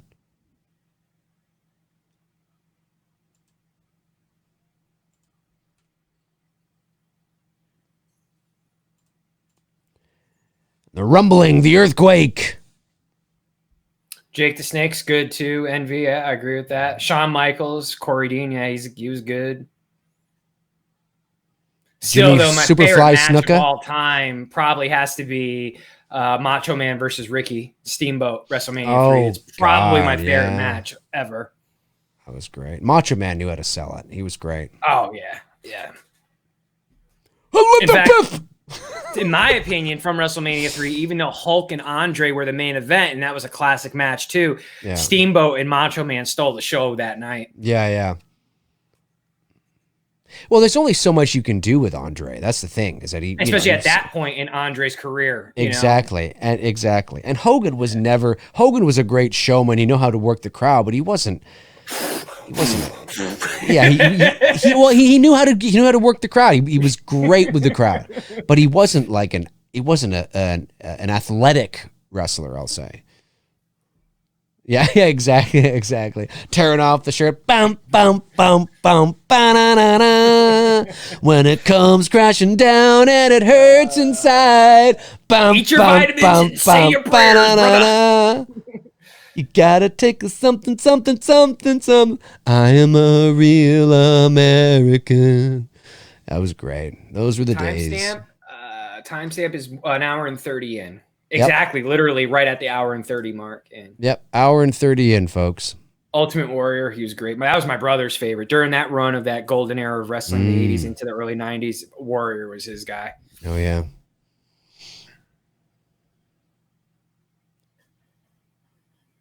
Love this as they're walking around the house here. Everything's quiet again.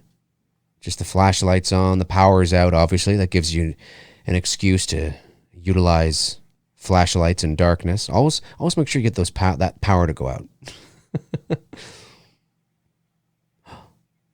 going on here? What the fuck's happening? It's very quiet. As Lee Winnell walks up to this drawer that's open. He's got a flashlight and he's looking into it with a flashlight. It's very quiet. He's going to push the door closed. There's some duct tape in there. He's pushing the door closed. And there's a hand that comes out and gets him. Ah! That was amazing. It was great.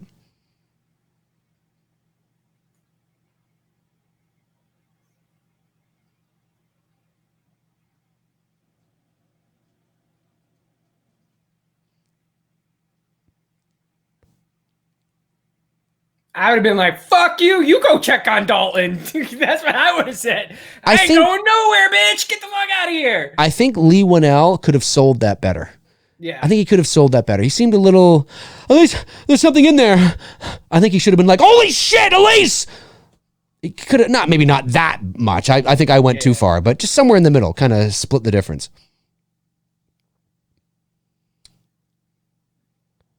Oh, yes. This is when they hear through the baby monitor? Yeah, the baby, there's something going on with the baby monitor there. Look at the size of that flashlight. It's like a halogen light.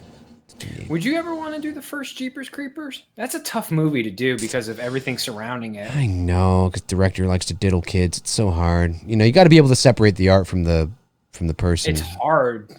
It's really hard to. We'll think about it.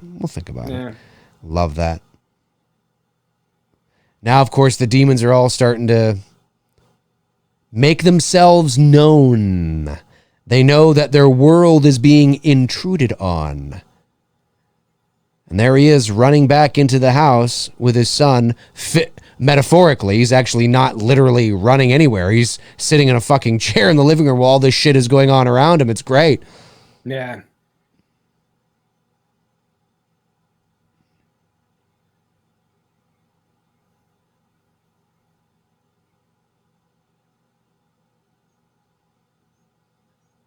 That's great. I'm right behind you. Go, why is he tired? I know he's carrying his son, but come on. Yes. I would have had the microwave go ding and have him open the microwave and it's like his son's head. Shit just got real. Or maybe stovetop. What's the microwave dinner? Yeah, yes. That's a good idea too, man. That's a good idea too. The demon is out. Dalton. You're mine, you little fucker. He says that. This is great. This is a good character. I love how he walks on the wall here. That's cool. That's creepy. That's almost like some I don't think it was stop motion, but it had kind of that awkwardness had a stop motion animated look to it, yeah. Yeah, and it's creepy. It's creepy. That shit's creepy.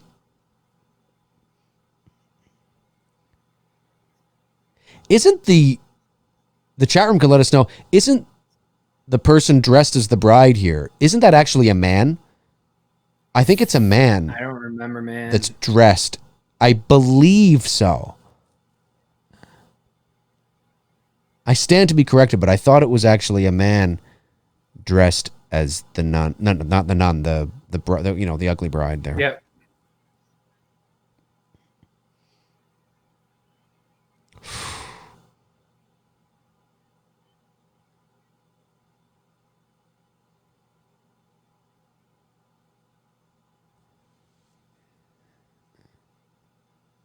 Oh, it's great. I love the surrealism of this whole ending. Like, it's just creepy.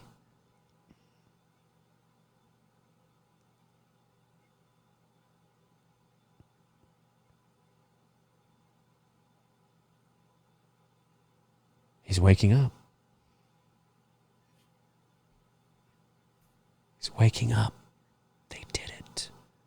The false sense of security ending. Saved the day. Or did they? Or did they? No. Yeah, because there's a moment here in a second somewhere.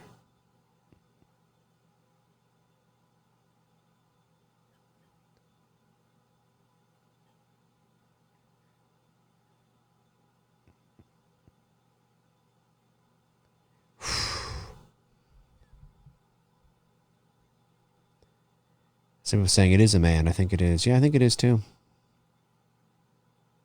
Parker Crane. Philip Friedman is the name of the man in the... that's what I thought. Not his name, but I thought it was a man. Thought I read that. I love this guy. Got some amazing shots. That'd be like... Yeah, that's me and Tony. Shoot. That is totally me, dude. I got some dope shots. Yeah, this is me and Tony right here. We're like, dude, yeah, it's fucking great. Yeah, it's fucking awesome. Fucking crushed it.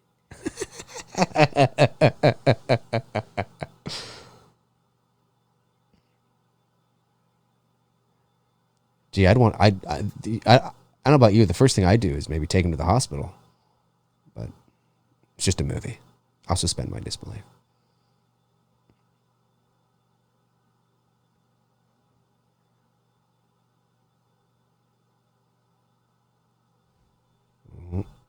Here it comes. Here it comes, ladies and germs. Right, she sees something, right? Yes, she does. Does it kill her? Or no, it doesn't because she's in this. No. Ugh. Oh, there it is.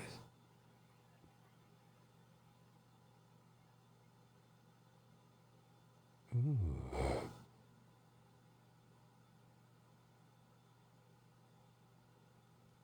She sent something. Let's take a photo. Here we go. This is great.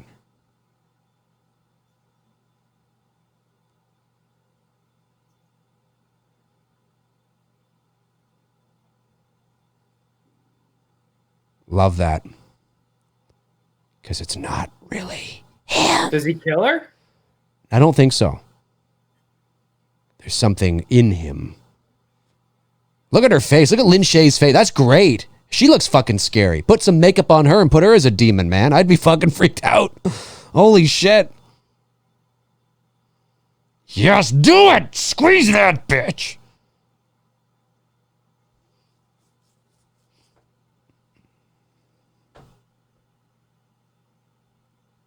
I don't think she does die, but...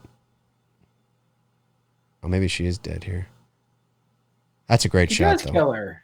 I thought he killed her. But maybe she comes back in the sequels or something? Maybe they're prequels. I know the second one's a bit of a prequel, and I know the third or the fourth one might be. I'm not sure.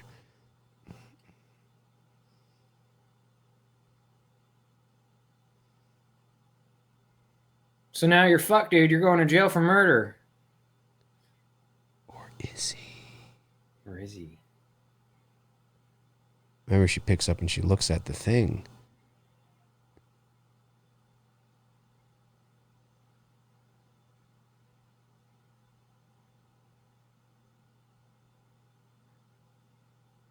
Look at his hand, too. Had weird shit about it.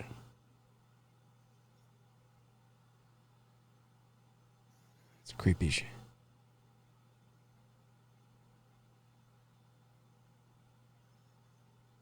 It's a great ending. Dum dum dum. That's a great ending. It's great. It's loud. It is loud. It's great. I love it. I love it. Just and listen. Good and shit. Okay, you hear this? Listen to that. I turned it off because it was too loud. Oh, okay. I closed But it out. right now, it's just eerie soundscape that's playing as the credits are rolling up, very quiet. It doesn't break with like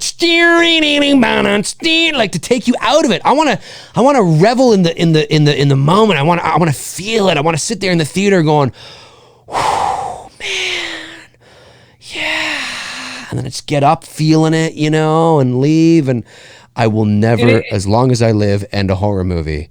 Whenever I'm at any horror movies I ever make, with rock music. And it does leave a good cliffhanger ending. Yeah, it does. It's great. It's a good good cliffhanger. So. Yeah. Oh, it's great. It's great, folks. Ladies and gentlemen, there it is. The 2010/2011 film Insidious, starring Patrick Wilson and Rose Byrne. And I think that's how you say your last name, Byrne. I think. Awesome movie. Just an awesome, one of the best horror movies of the last 20 years. Certainly one of the best. Sure. Like it's up there, The Conjuring, and it just was so well done. And I got to watch about movies of the first 20 years of 2000. Yeah. Insidious is easily in the top 10 of that argument. 100%. Could not agree more. Man, let's go to the chat room and see what people are saying and doing and take a few questions. Man, oh man. Tabitha Short says, so the old lady took over his body at the end? I think so, Tabitha. I think so. Tabitha, of course, wonderful patron and great support of the channel, and a lovely moderator. Be on your best behavior, folks. Tabitha will knock you the fuck out. No, I'm let's see. Robert Kitzmiller says, what age groups do you think gather to see new horror more so? 18 to 30, 30 to 40? And do you think it's harder to get younger demographic to pay for psychological horror versus blood, guts, and gore? I would say yes for the young audience on the psychological. I don't think they don't care for that shit. They want horror. Horror is really meant for a young audience. That's right. What it was always intended for. That's right. The psychological shit, kids don't start. Even I didn't really appreciate till I got older. Yes, I liked it, but didn't appreciate it, and didn't, for what it is now. Right, like The Shining. And shit right. Like that. Yeah. I hear you. I agree with Tony. I think it's again, it depends, right? But I think new horror, I think, your age bracket's probably like 18 to 34, somewhere in there, 18 to 30. I think when you start to tap into the nostalgia, Halloween, Elm Street, Friday, then you're going to get old guys like us in there. Not like us, but that was our youth. That's what we grew up with. Exactly. Like I rarely do I see a modern horror movie that I look at that's new, that's a slasher, not even a slasher, because we don't really have those, just a modern horror movie that I look at and I go, oh, I've got to see that. No, it just looks like it's not for me. I look at them and go like, yeah, that's just not my kind of horror movie. I didn't go see Slender Man. I didn't go see The Nun. I didn't go see, I look at these movies, I'm like, meh, it's not your cup of tea. It's not my cup of tea anymore, man. Like I look at them like, this is just, I know how this is going to go. And then people are like, no, it's fucking shit. I'm like, I could have told you that and saved you $8, or $10 or $12, depending on how much it is, wherever you are. True. Super chat. Jack Ellis. Hey, Dave, thoughts on Summer of '84? One of my faves. That was a good movie. That was a good movie. Yeah, really good movie. Canadian movie, shot in Vancouver, I believe. That was a good movie. I thought the chemistry between the kids at first was a little, I think because the chemistry between the kids in Stranger Things is stupid good. Good. It's a rarity to find that type of chemistry with kids who don't know each other and have that chemistry. Right. Like these actors are stupid good. It's like Goonies chemistry. It's like Stand By Me chemistry. You know what I mean? It's rare. Even J.J. Abrams' Super 8, although I wasn't a big fan of the movie overall, I didn't really like the ending and the way he decided to end it. But J.J. Abrams is good with characters, and those kids in Super 8 were stupid good too. Like I believe they were really friends. I believe the kids in Stranger Things really were friends, really did know each other. This was real. Summer of '84, I found some of the kibitzing a little stiff at first, and I think through the film they kind of got a bit better. But it's not a big deal. But overall, I thought the movie was great. Yeah, I thought it was really good. Good shit. Good shit. I thought that was a good shit says. Let me see. Cinema of the Dead says, have you guys done a Goonies episode? No, we haven't, but we're going to. That's on the horizon though. Yep. Because it's the anniversary of the Goonies this year. It is. Maybe 35. 35. Maybe that's like a May, June kind of thing. Maybe it's like a May, June thing. Yeah. Summer adventure. Yep. Yeah, I agree. David Lee Barron sends a super chat. Thank you so much, David. Says, why did the Dave McRae cross the Loomis farm? To milk the shit out of his Halloween speech. Oh my goodness. Yeah, I was just going to say that definitely deserves a there you go, David. There you go. Awesome stuff, man. Awesome stuff. That's great. That's great. Yeah, I definitely know how to milk it. Let me tell you. Tabitha Short says, all right, guys, got to go tonight. See everyone tomorrow. Good night, Tabitha. Have a good night. Thanks for doing what you do. Connor Frick says, y'all should check out the Quarantine International Film Festival from April 14th to 17th this week to support international filmmakers of every genre. I didn't even know there was one. I didn't even know they were doing one. I've sort of like turned off the news now and just like. Yep. Same here. Man, it's too much. It's too much. Too much. Zach Gaxanola at Dave McRae. Since tomorrow is April 14th, the day that Titanic hit the iceberg at 11:20 p.m. or 11:40 p.m. and it sunk at 2:20 a.m. on the 15th. So you are right about that. Can you do a McRae live alongside with Tony? I've got to work tomorrow. Sorry, dude. Discussing the tragedy. Yeah, unfortunately, I've got bookings for shoots tomorrow that I'm tied up. But that would have been cool to do. That would have been cool to do. I had forgotten about that. And for those of you that don't know, Tony is well, you tell them about your for those that may not know about your Titanic expertise. Titanic honorary historian. I've been studying that fucking shit for like since I was a kid, man. I love talking Titanic and anything about it. I shared the thing with a few weeks ago on the owners of Macy's sunk with the ship. That's right. Isidore and Ida Strauss, they're the two old couple holding each other at the end of the movie that Cameron shows, that overhead shot. Yes, everyone remembers. That's them, but they founded Macy's department store. So anytime I'm in Macy's, and I know I've shared this before, I always, when I go to the checkout counter, I tell the girls, I was like, your founder died on the Titanic. Most of them don't even know that. You would think that would be something that Macy's department store would honor in their store. You would think. But they don't, right? Your founder of your company, your store, died on one of the most historic tragedy events, and you have nothing. And no one even knows. That's weird, I didn't know that. Yeah. That's so cool if you think about it. I mean, obviously it's a tragedy, but it's something that you feel that you could honor. Like even in all their stores, there's a plaque or something. Or no, nothing. In memory of their names, in memory of so and so and so and so who sadly passed away on the Titanic on April 14th, 1912, whatever. I think that would have been cool. Yeah. Brooke Louie sends a super chat. Thank you so much, Brooke. Really appreciate that. She says, the bride in black that has always haunted Josh is a man named Parker Crane. He killed for his mama, who obviously wanted a daughter. It's a bit sleepaway camp. Oh, yeah, I see where you're going there. I see where you're going there. I see what you did there. Yeah, it's cool. It's cool. It's definitely a cool. Did we do a sleepaway camp live? Did we do that live, or did we just talk about it? I did Sleepaway Camp on my channel on my own at some point. That's right, you did.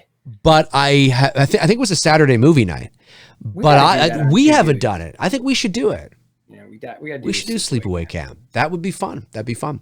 David Lee Barron sends in a super chat. Thank you very much, David. Says, dear Mr. Dave McRae Pichet, what movie script software do you use? For those of you that don't get that, my last name is McRae, legally, obviously, because I was born into that. But although technically it's kind of funny because it's a bit of a loophole because my father's name was Earl McRae. But technically my dad wasn't a McRae because my dad's real dad was killed in World War II. II, and when my dad was only 3 years old, and his name was Earl Pichet. My dad is essentially Earl Jr.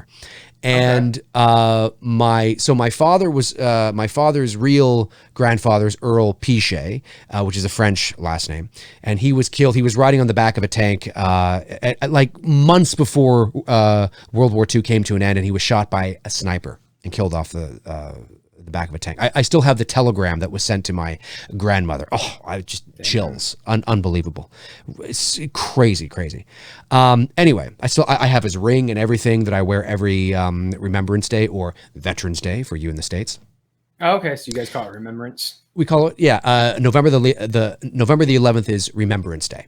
And so I have my grandfather Earl Pichet's ring with his initials in it that obviously was from that time. Really cool stuff. So anyway, so he died when my dad was only 3, and then my grandmother ended up getting involved with, I think, one of his friends or somebody who they knew, because they all lived in the same sort of, village and town, and they knew each other. Anyways, and his name was Bill McRae. So when my grandmother married Bill McRae, naturally she became a McRae, and my father just sort of took his name. It wasn't really legally changed at any point. It was just, they just started calling him Earl McRae. And so I was born years later. I'm Dave McRae, but technically I'm not related by blood to the man that had that name. I mean, he was the only grandfather on my dad's side that, of course, I knew. He was my grandfather, right? I mean, I didn't see him as a step grandfather. I saw him as my grandfather. You know what I mean? But technically, he wasn't my grandfather. So that's why I told that months ago, and I guess David Lee Barron remembered, and that's why he said Dave McRae Pichet. So it's kind of funny. What movie script software? Yeah, Dave McRae Pichet. It's got a nice ring to it. What movie script software do you use? I use Movie Magic Screenwriter, but there's a plethora of them out there. There's a ton out there that you can use. Free shit, if you can't afford it, just get the free shit that's out there too. I don't know which ones they are, but yeah, I use Movie Magic Screenwriter. I mean, Microsoft Word, you could use that as a script. You don't need. You could. The great thing about the screenwriting software is that it formats everything automatically. I get that. I'm saying if people can't afford, whatever. Right. Oh, 100%. Always, go to the freebies first if you can't afford it. You can absolutely use Word. There'll be a lot of tab and enter and shift and control and all that kind of stuff, because you have to, format it in the proper format yourself. With the screenwriting software, it's all just sort of there, and you just kind of hit enter and it goes to where you need to go, or enter tab and then it goes to where you need to go, and it's great. It's great, but it can cost you a little bit, but Tony's right though.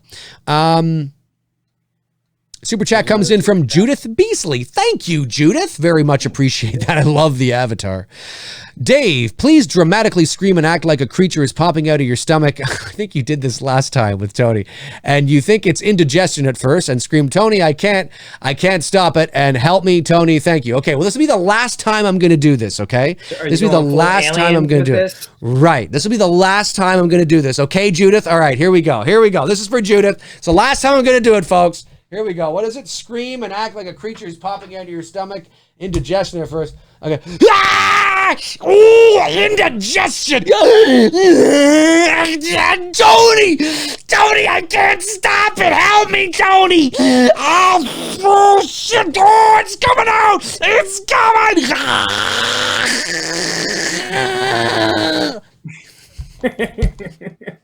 There you go, Judith. There you go. Caring, concerning friend. I'm falling so very caring. That's the last time I'm going to do that, because I get the sense that if I continue to do it, Judith will just pay, and I'll be doing that every show. So just a warning, Judith, that every now and then, but not every show. Calm down, Judith. Calm down. But I appreciate you supporting the channel nonetheless. Thank you so much. I was wondering, why the hell can't I see? Oh, because I forgot to put my glasses back. Matthew Hawkins, Tony, do you use different style cameras? Example, like 3D when you're doing your photo shoots? No, I don't do anything with 3D. I use 2 cameras on my shoots for the horror page. It's a Nikon D750. That's pretty much my primary bread and butter camera, and I use different variations of lenses depending on how I want to frame the shot. And then I use it's a micro 4/3 camera, which is just a smaller sensor in comparisons to the Nikon camera. And it's made by Fujifilm, and it's the X100F. So that's it. Those are the only two cameras that I use. Primarily it's the Nikon. And if you use Canon is just as good as Nikon. I'm not into this. I started off on Nikon, that's just how it started for me. And, digitally, I should say, film, I started off on the Pentax K1000 like everybody did. But when it came to digital, it was Nikon because that's what my school and what I had available. If it was Canon, I would have done Canon. But I don't play which brand is better. They're all going to get the fucking job done at one point, 100%. Really, it's not get the job done.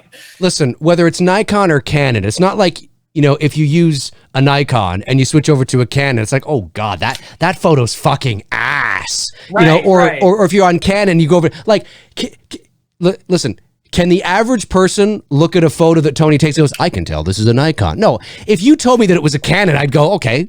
I mean, you know what I mean? I've met photographers who literally keep switching brands and get frustrated because my pictures don't look better because it's not the camera. You gotta learn your craft. No matter what you're doing, you gotta learn your craft. That's exactly it. I've had people compositions, and what. I've had people say to me, of even just the little minor little Halloween things I've done, little short Halloween things where I'm, walking around in my mask. The other day, the closet one. The closet stuff. Well, I've had people reach out to me like, dude, what the fuck are you shooting on? It looks fucking amazing. And I'm like, you should have been cocaine. I'm shooting on this. Yeah, cocaine. I'm shooting on my phone. Like, you shot that on your phone? I'm like, because it's not about. Listen, can what you shoot on? Of course, yes. I shouldn't say it so or paint it as black and white. Yes, of course.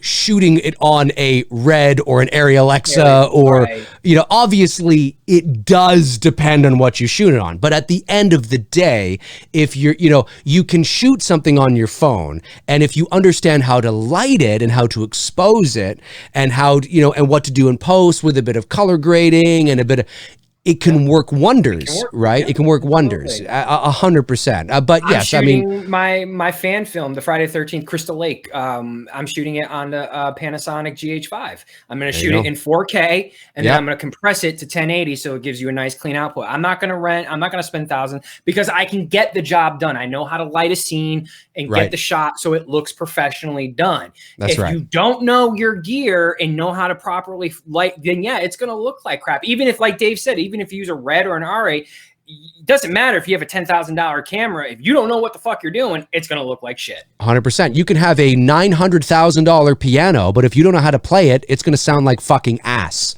Right. It's just, I see it. All I can do is play chopsticks. You know what I mean? Right.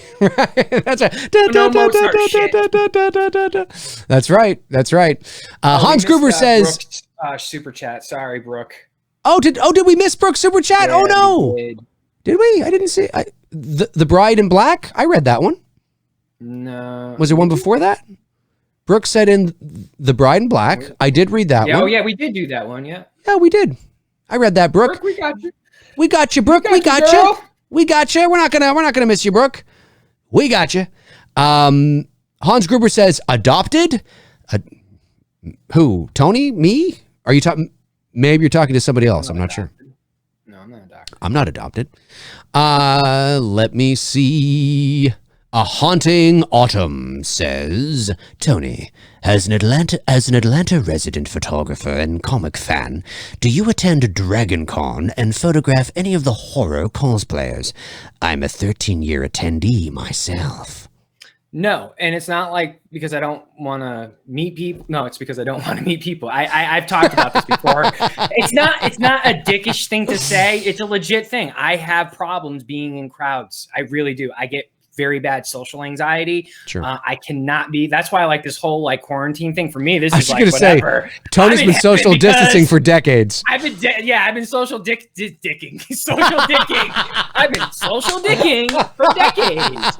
Social distancing for decades. Damn. Well then, yeah. Oh, it's great. I love it. I love it. I love it. But yeah, Social dicking. I can't be in, I just can't do crowds.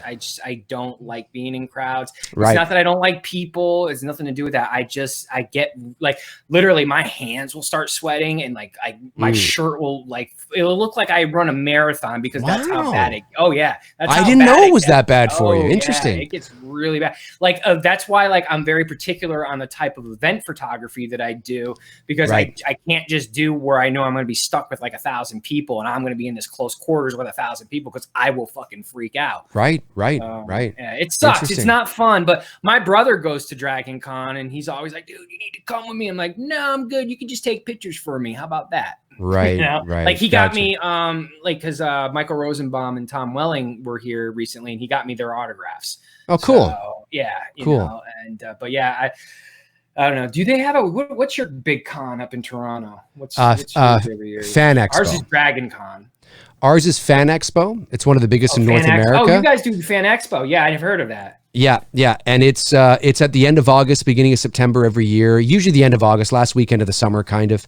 I mean, I know summer technically ends at the end of September, but you know, the summer season before the kids go back to school, where we are, it's the end of August. And yeah, it's one of the biggest in North America. We get like 150,000 people over the 4 days. It's huge. You're like next to Comic-Con, the San Diego one. You guys are like kind of as far as the North American cons go. Yeah, it's big. It's big. And I've been to it a few times, and but I'm not a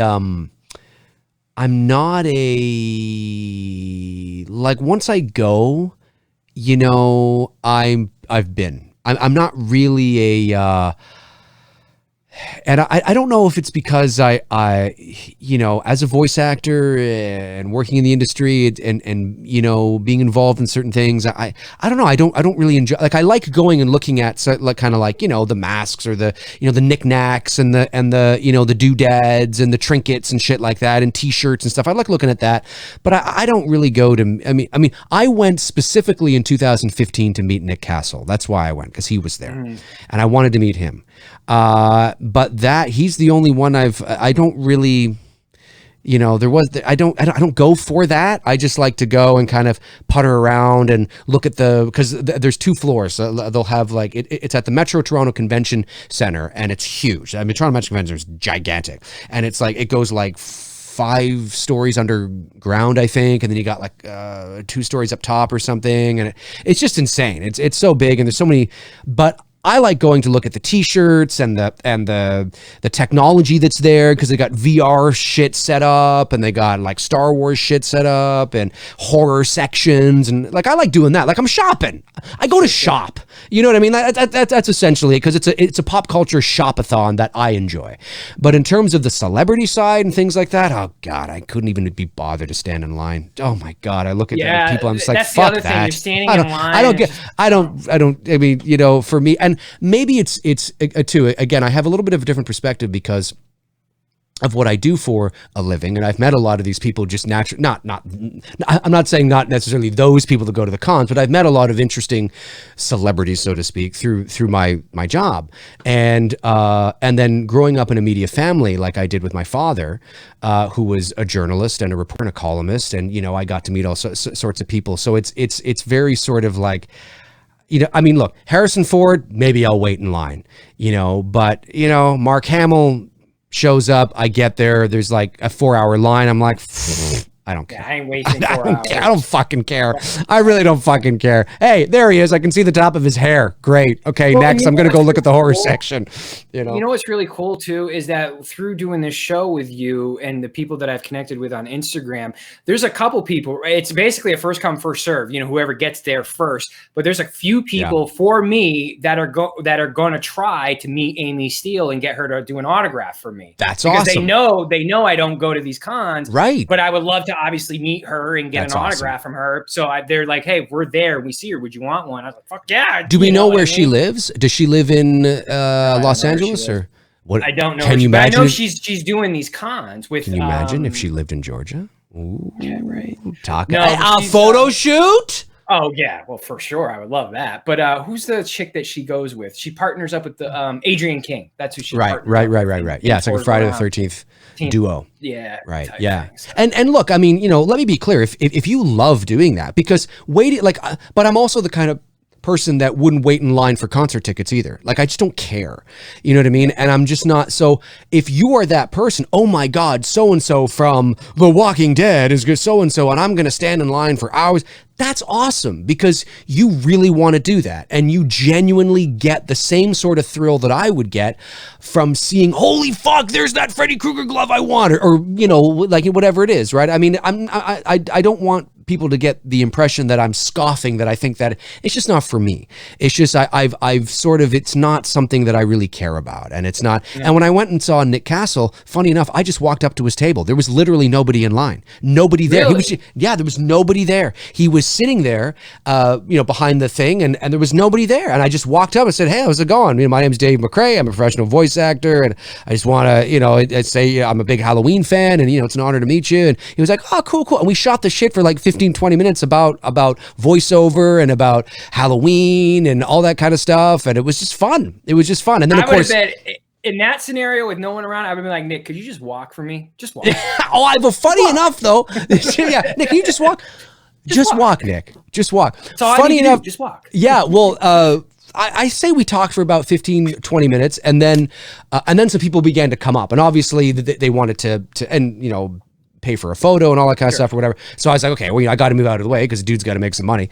So, but a little later on, because the horror section was very close to where he was seated, and I was over there, looking at horror shit and all excited and like a kid in a candy store.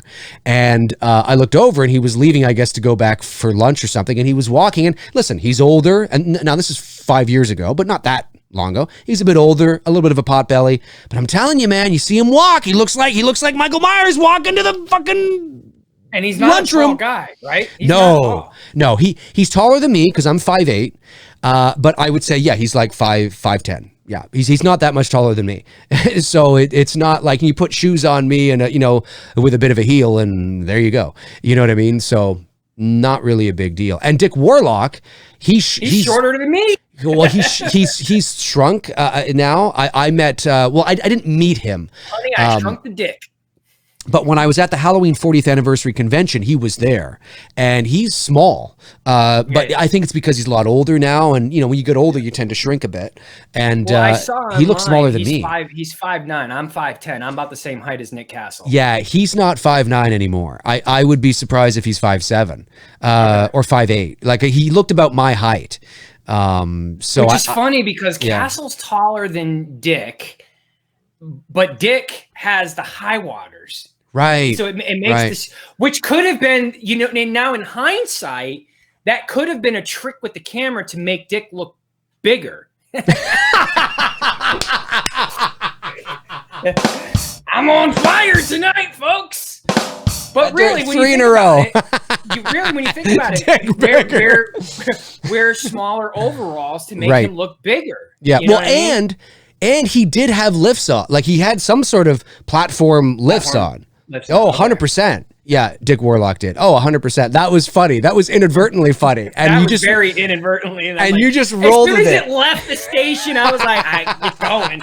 I can't pull it back. It's going. I loved it. I thought it was great. I love when that shit happens.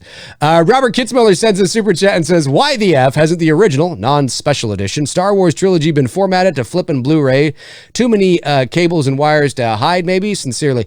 No, Robert, what it is, it's more of, I would, again, and this is speculation, I would imagine that it's probably contractual.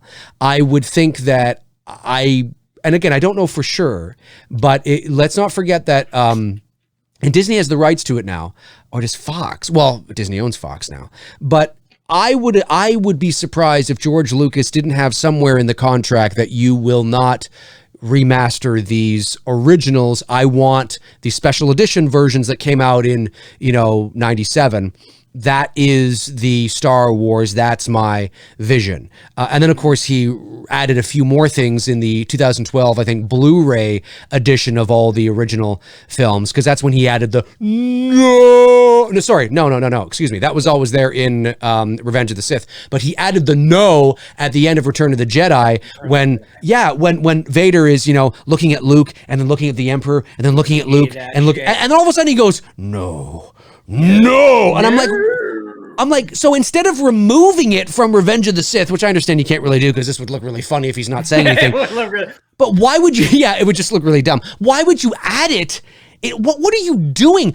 The fact that he isn't saying anything is what makes it work. He doesn't say anything. He's just looking. We don't need to hear him say anything or to know. We know.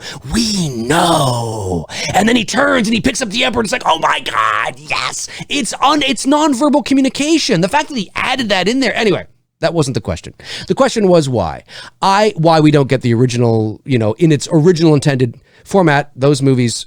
See those movies right there? Originals. No, they're the original. My originals are up there. Yeah. I have the original on VHS. Same there. There they are. The original VHS right there. Original. The original Empire. The original Emperor. He looked like a Borg cyborg. Yes, that's right. That's right. I'm guessing that maybe there was something in the contract where Lucas said you cannot re-release these. Maybe until he's dead or something. I don't know. Because he doesn't want. As the creator, as the Godfather, he wants that just what it is, now. I'm speculating, but I think that's a good bet, probably. This is fucked up, but it would be funny, that scene where he's like, no, Vader, when he first becomes Vader and Revenge of the Sith. Yep. Should take out the no and just do Chewbacca scream. Yeah. That'd be funny.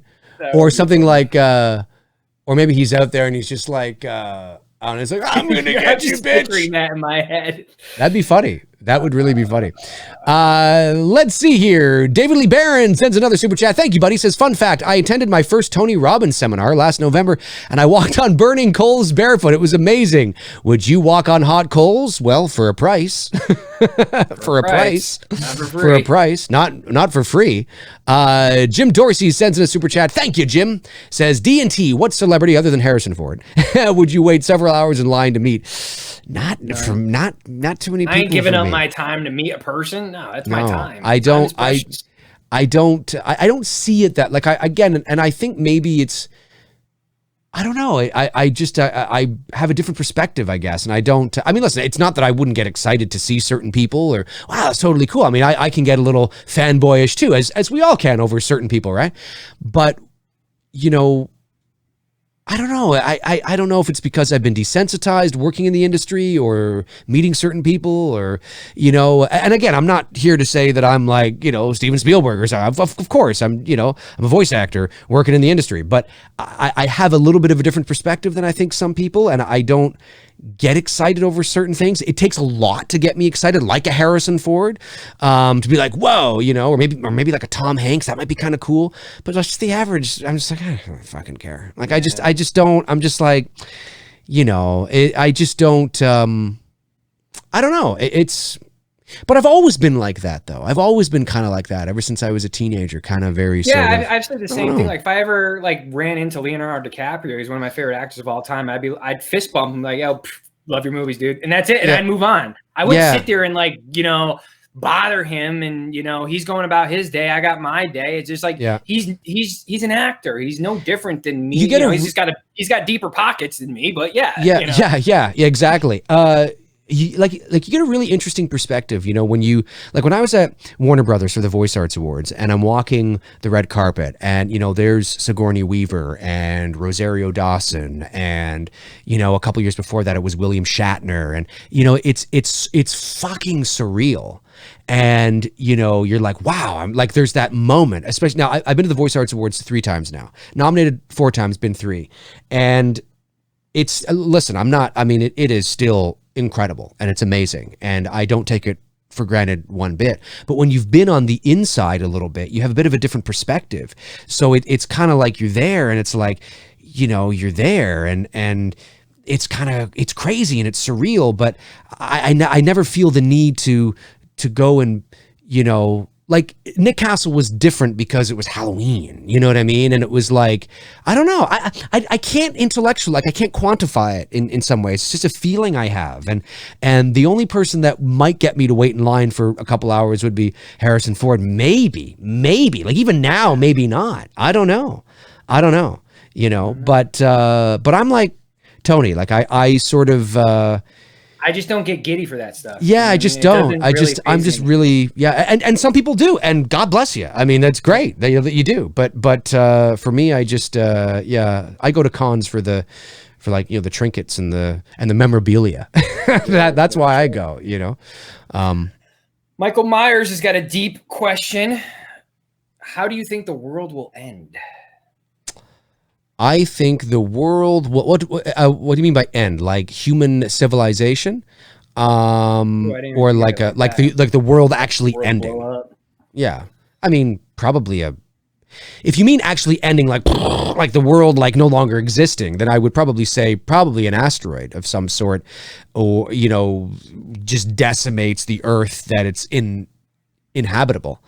But I think why we need our big brother Jupiter. A lot of people don't know this about Jupiter and the importance of that planet and how it deflects and brings in a lot of asteroids that if it wasn't there, it would literally, we would be right in the line of sight and we'd be pelted by it. But because of Jupiter's gravitational pull, it sucks in a lot of that shit that we pretty much avoid catastrophe. Really, right. A lot of people don't know that about that planet. Oh yeah, Jupiter's pretty crazy. Very important to our solar system. Very fucking important. For sure.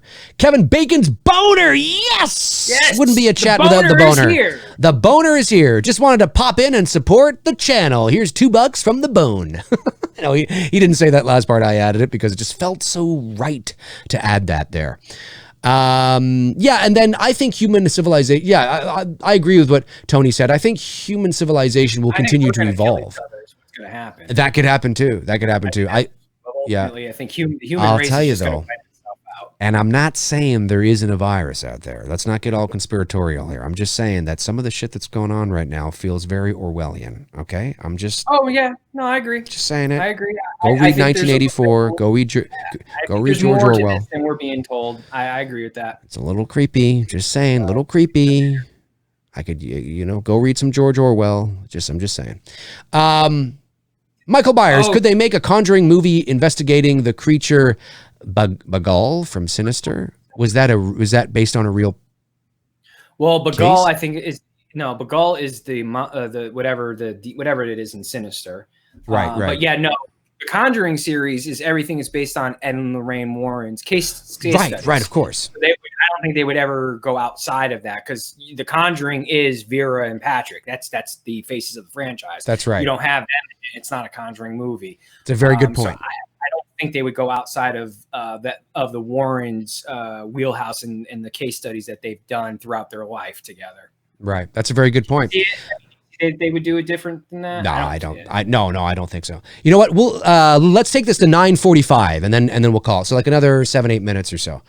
And then we shall call it. Envoy says, Dave and Tony, would you like to see a movie made on the backstory of The Undertaker and Kane? No, I don't care. I don't. Sorry. But you know what? He asked a full question. Let me read the full question. That pallbearer revealed back in 1997 with the fire that The Undertaker had set on the funeral home. I'm going to say no. I'm not a big wrestling fan. I know, I can riff off a couple of things about wrestling, but I was never. I don't care. I'm not a big, I think you'd be I think you'd be hard pressed to find a boy that grew up through the 80s and a teenager through the 90s that wasn't watching, either the OG stuff in the 80s or the Attitude Era at some point because it was just, it was cool, right? There was no MMA there was, but it was about it with your friends in school as well. Yeah, exactly. And it was just fun kind of stuff. But as adults, I'm not a wrestling guy. I have no idea what's going on right now. No. Yeah, like I haven't watched an episode of Raw probably since like 99, I just no idea. So now, and to be fair, he is asking about, the backstory of those. Right. Yeah. two characters from that time, but I just don't care. I wasn't emotionally invested in that enough. I just don't really care. So, and plus you'd be making a movie about a fictional story because they're not really brothers anyway. No. So Kane's he's either governor or mayor of something. Mayor of some town or something. So you're making a fictional like biopic on a fictional story that isn't really fact. So I don't really care about that. But thanks for the question, man. The Nut House sends in a super chat, says, did Halloween go from Dimension to Universal? Yes. Yep. As the distributor, yes. It would be amazing to do The Conjuring next week. That way I don't have to watch alone. It still scares me. And that and The Exorcism of Emily Rose, which is a really good movie. Ooh, it is. I saw that in the theater. Yeah. Scared the bejeezies out of me. Yeah. It's funny. We've been talking about doing The Conjuring, and The Conjuring keeps getting shelved. Can I tell them what we're doing? Well, the voting that we're going to be doing next week. Yes. Yes. Yep. Okay. So we wanted to bring it back. We want to go to the legends. Okay. The icons are Freddie, Michael, and Jason, but now we're going into the legends, and we're going to have you guys pick between either Frankenstein, the original Karloff, or Bela Lugosi's Dracula. That's right. That's going to be up to you guys to decide, because I know a lot of you have been asking me and Dave to do, the OG monster films. Right. So we figured we'd start off with those two, since they're pretty much the icons of that, and let you guys decide that. But The Conjuring, I know Dave and I are going to do it. It was supposed 100%. to be on this run, Poltergeist, Insidious, and The Conjuring, but we just figured, let's throw a little monster film in there. Yeah, exactly. Yeah, exactly. And I will put that poll up probably towards the weekend, so it has the weekend to sort of marinate, and then we'll make the decision then. But that's what we're doing. Dylan, you son of a bitch, says, since Dave has never seen The Warriors and Tony never Beverly Hills Cop, can we watch them together in a future episode? I don't know. Should I watch it for the first time with you, or should I watch it on my own? I kind of like even though we hadn't seen Insidious in a few years, we've seen it. So we know it's kind of hard to give commentary on a movie that you've never seen and that you don't know what to expect. It's always good to sort of have a little bit of a base. It's cool if we haven't seen it in a while, but I mean, maybe that's something we might do. Maybe. I don't know if I want to do it with The Warriors or Beverly Hills Cop, though. I think it'd be more fun to do it with a movie that neither of us have seen, and that way we're both kind of in the same boat.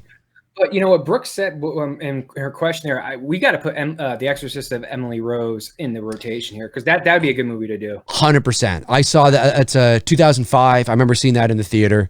Really like that movie. Yeah, really good. All right, 4 more minutes here, folks. 4 more minutes.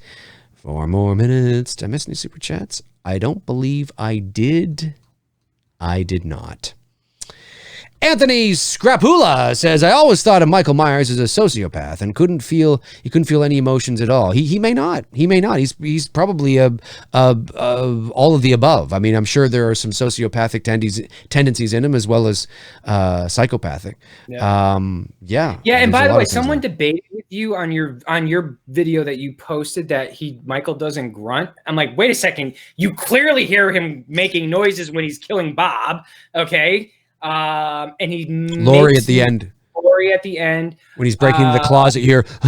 You sort of hear him make noises when he kills Linda, right? A little bit. He's breathing heavy. I'd have to hear again, but yeah, he's definitely breathing Bob heavy. And definitely when he's attacking Laurie. Yeah, he's grunting heavy, breathing heavy. Yeah, he does. He does. To you? Well, it was in the video that I posted, the clip of me as Myers breaking into the closet and the POV of a woman and her baby, and oh my god, yeah. I was grunting in there, like and you can hear me going, but amongst the music and the sound effects, I'm going, and you hear Myers doing that. Now, to be fair to the individual, I did it a few more times than what you hear in the original Halloween. But it's not like, but he does do it. He does do it especially when he's breaking into the closet and he sees, Laurie, and he's trying to go after her. You hear him go, you know what I mean? It's like, he's grunting. He's exerting energy, So, yeah, no, totally. He does do it. Edwin A. Sorto, what's good, Tony and Dave? Craziest moments in school. Well, there were two that we had. One was when we were watching the Space Shuttle Challenger, and that exploded as we were watching that. We were in school. And Columbine happened when we were in school. Oh, yes. Yep. It happened when we were, that was our senior year.